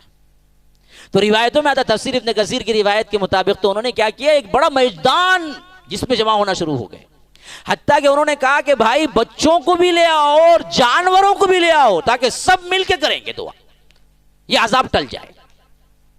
اب یہ پوری گنہگار قوم تھی نہیں تھی بھائی، ہاں کہاں ہی چائے ملائی بول گو قریب غصے میں ہی کہ ہوگا 5 منٹ، اس کے بعد چائے پیو، کھانا کھاؤ، کیا ہونا کرو، نہیں تھی۔ اس کے مقابلے میں نبی تھے جن سے غلطی بھی نہیں ہو سکتی تھی۔ ادھر نبی کو اللہ نے مچھلی کے پیٹ پہ رکھ دیا بغیر پوچھے نکلے بول کے، ادھر پورے زندگی گناہ کرنے والے جمع ہو گئے اور کہہ رہے ہیں اے اللہ یہ عذاب کو ٹال دے۔ تو اللہ کہتا ہے فَلَوْلَا كَانَتْ قَرْيَةٌ آمَنَتْ فَنَفَعَهَا إِيمَانُهَا إِلَّا قَوْمَ یونس، سورہ یونس کے اندر کسی بستی کے ساتھ یہ معاملہ ہوا ہی نہیں کہ جب اللہ کا عذاب آ جاتا تو ٹالا نہیں جاتا، لیکن سوائے حضرت یونس کی قوم کے کہ ہم نے اس کو ٹال دیا۔ پوری تاریخ انبیاء میں ایک ہی قوم ایسی ہے جس کو عذاب دیکھ لینے کے بعد اللہ نے عذاب ہٹا دیا، ورنہ تو اللہ کا اصول ہی نہیں ہے. عذاب آ جاتا تو پھر کوئی ٹالے نہیں ٹلتا. جیسے ہم موت کا فرشتہ دیکھ لیں گے پھر روئیں گے پلائیں گے تو دوبارہ زندہ نہیں ہو سکتے، ویسے ہی اللہ کا عذاب جب آنا شروع ہو جاتا تو پھر پلٹتا نہیں. لیکن اللہ کہتا ہے میں نے اپنا اصول ہی بدلا لیا. کن کے لیے جی؟ ولی اللہ پورے تہجد گزار تھے کیا؟ نہیں، گنہگاروں کے لیے. اللہ گنہگاروں کی اتنی سنتا ہے اور تم سمجھتے ہو کہ ہم گنہگاروں کی نہیں سنتے؟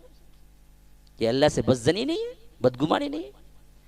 تو یہ تھی چند باتیں جو میں آپ سے گزار کرنا چاہتا تھا. تو اللہ کے لیے زندگی میں کبھی شرک نہ کرو، کچھ بھی ہو جائے. یہ جگہ تو اللہ کے رسول نے صاحب لئن قتلت او حرقت، فرمایا کہ اللہ کے ساتھ کسی کو شریک نہ کرو کہ تمہیں ٹکڑے ٹکڑے کر دیا جائے، تمہیں جلا دیا جائے، تب بھی تم نہ کرو. ایک اللہ کو ماننے کا مطلب یہ ہے کہ ایک اللہ کی عبادت کرو. سجدہ، رکوع، قومہ، نظر، نیاز، جھکنا کسی کے لیے جائز نہیں، خواہ وہ کوئی پیر ہو، ولی ہو، امام ہو، حتیٰ کہ اللہ کے رسول ہو. یہ اللہ کا حق ہے جو صرف اللہ ہی کو زیبا ہے. اگر یہ نہ کرو پھر تم کچھ بھی کر لو گناہ، اللہ کہتا ہے تو میں چاہوں تو معاف کر کے تمہیں جنت بھیج سکتا ہوں. اگر یہ کر لو پھر تم پوری زندگی سجدے میں سر رکھ کے گزار لو، تم پر جنت حرام ہے، میں جہنم ہی بھیجوں گا. یہ اللہ کا وعدہ ہے. تم کچھ بھی کر لو. اللہ کے رسول نے فرمایا من قال لا الہ الا اللہ مخلصا بها قلبہ دخل الجنہ. جو لا الہ الا اللہ کا پھر اس عبادت میں کسی کو شریک نہ کیا وہ دخل الجنہ، جنت میں ضرور جائے گا. تو حضرت ابو ذر جو بڑے پائے کے صحابی تھے، زہد و ورع میں، اللہ سے ڈرنے والوں میں حضرت ابو ذر صحابی میں بہت بڑا مقام رکھتے ہیں. انہوں نے کہا کہ اللہ کے رسول لئن سرق لئن زنا، اللہ کے رسول کیا زنا کرے، چوری کرے تب بھی جائے گا؟ فرمایا کہ ہاں جائے گا. ان کو تعجب ہو گیا. انہوں نے کہا کہ لئن سرق وئن زنا وئن سرق، اللہ کے رسول کیا چوری کرے، زنا کرے تب بھی جائے گا؟ کہا کہ ہاں جائے گا. پھر دوبارہ حیرت سے پوچھا کہ وَإِن زَنَا وَإِن سَرَقَ، چوری کرے گا، زنا کرے گا تب بھی جائے گا؟ فرمایا کہ ہاں جائے گا. ابو ذر کو کتنا ہی ناگوار کیوں نہ ہو، جائے گا. میں ہمیشہ اس واسطے کہا کرتا ہوں 1 into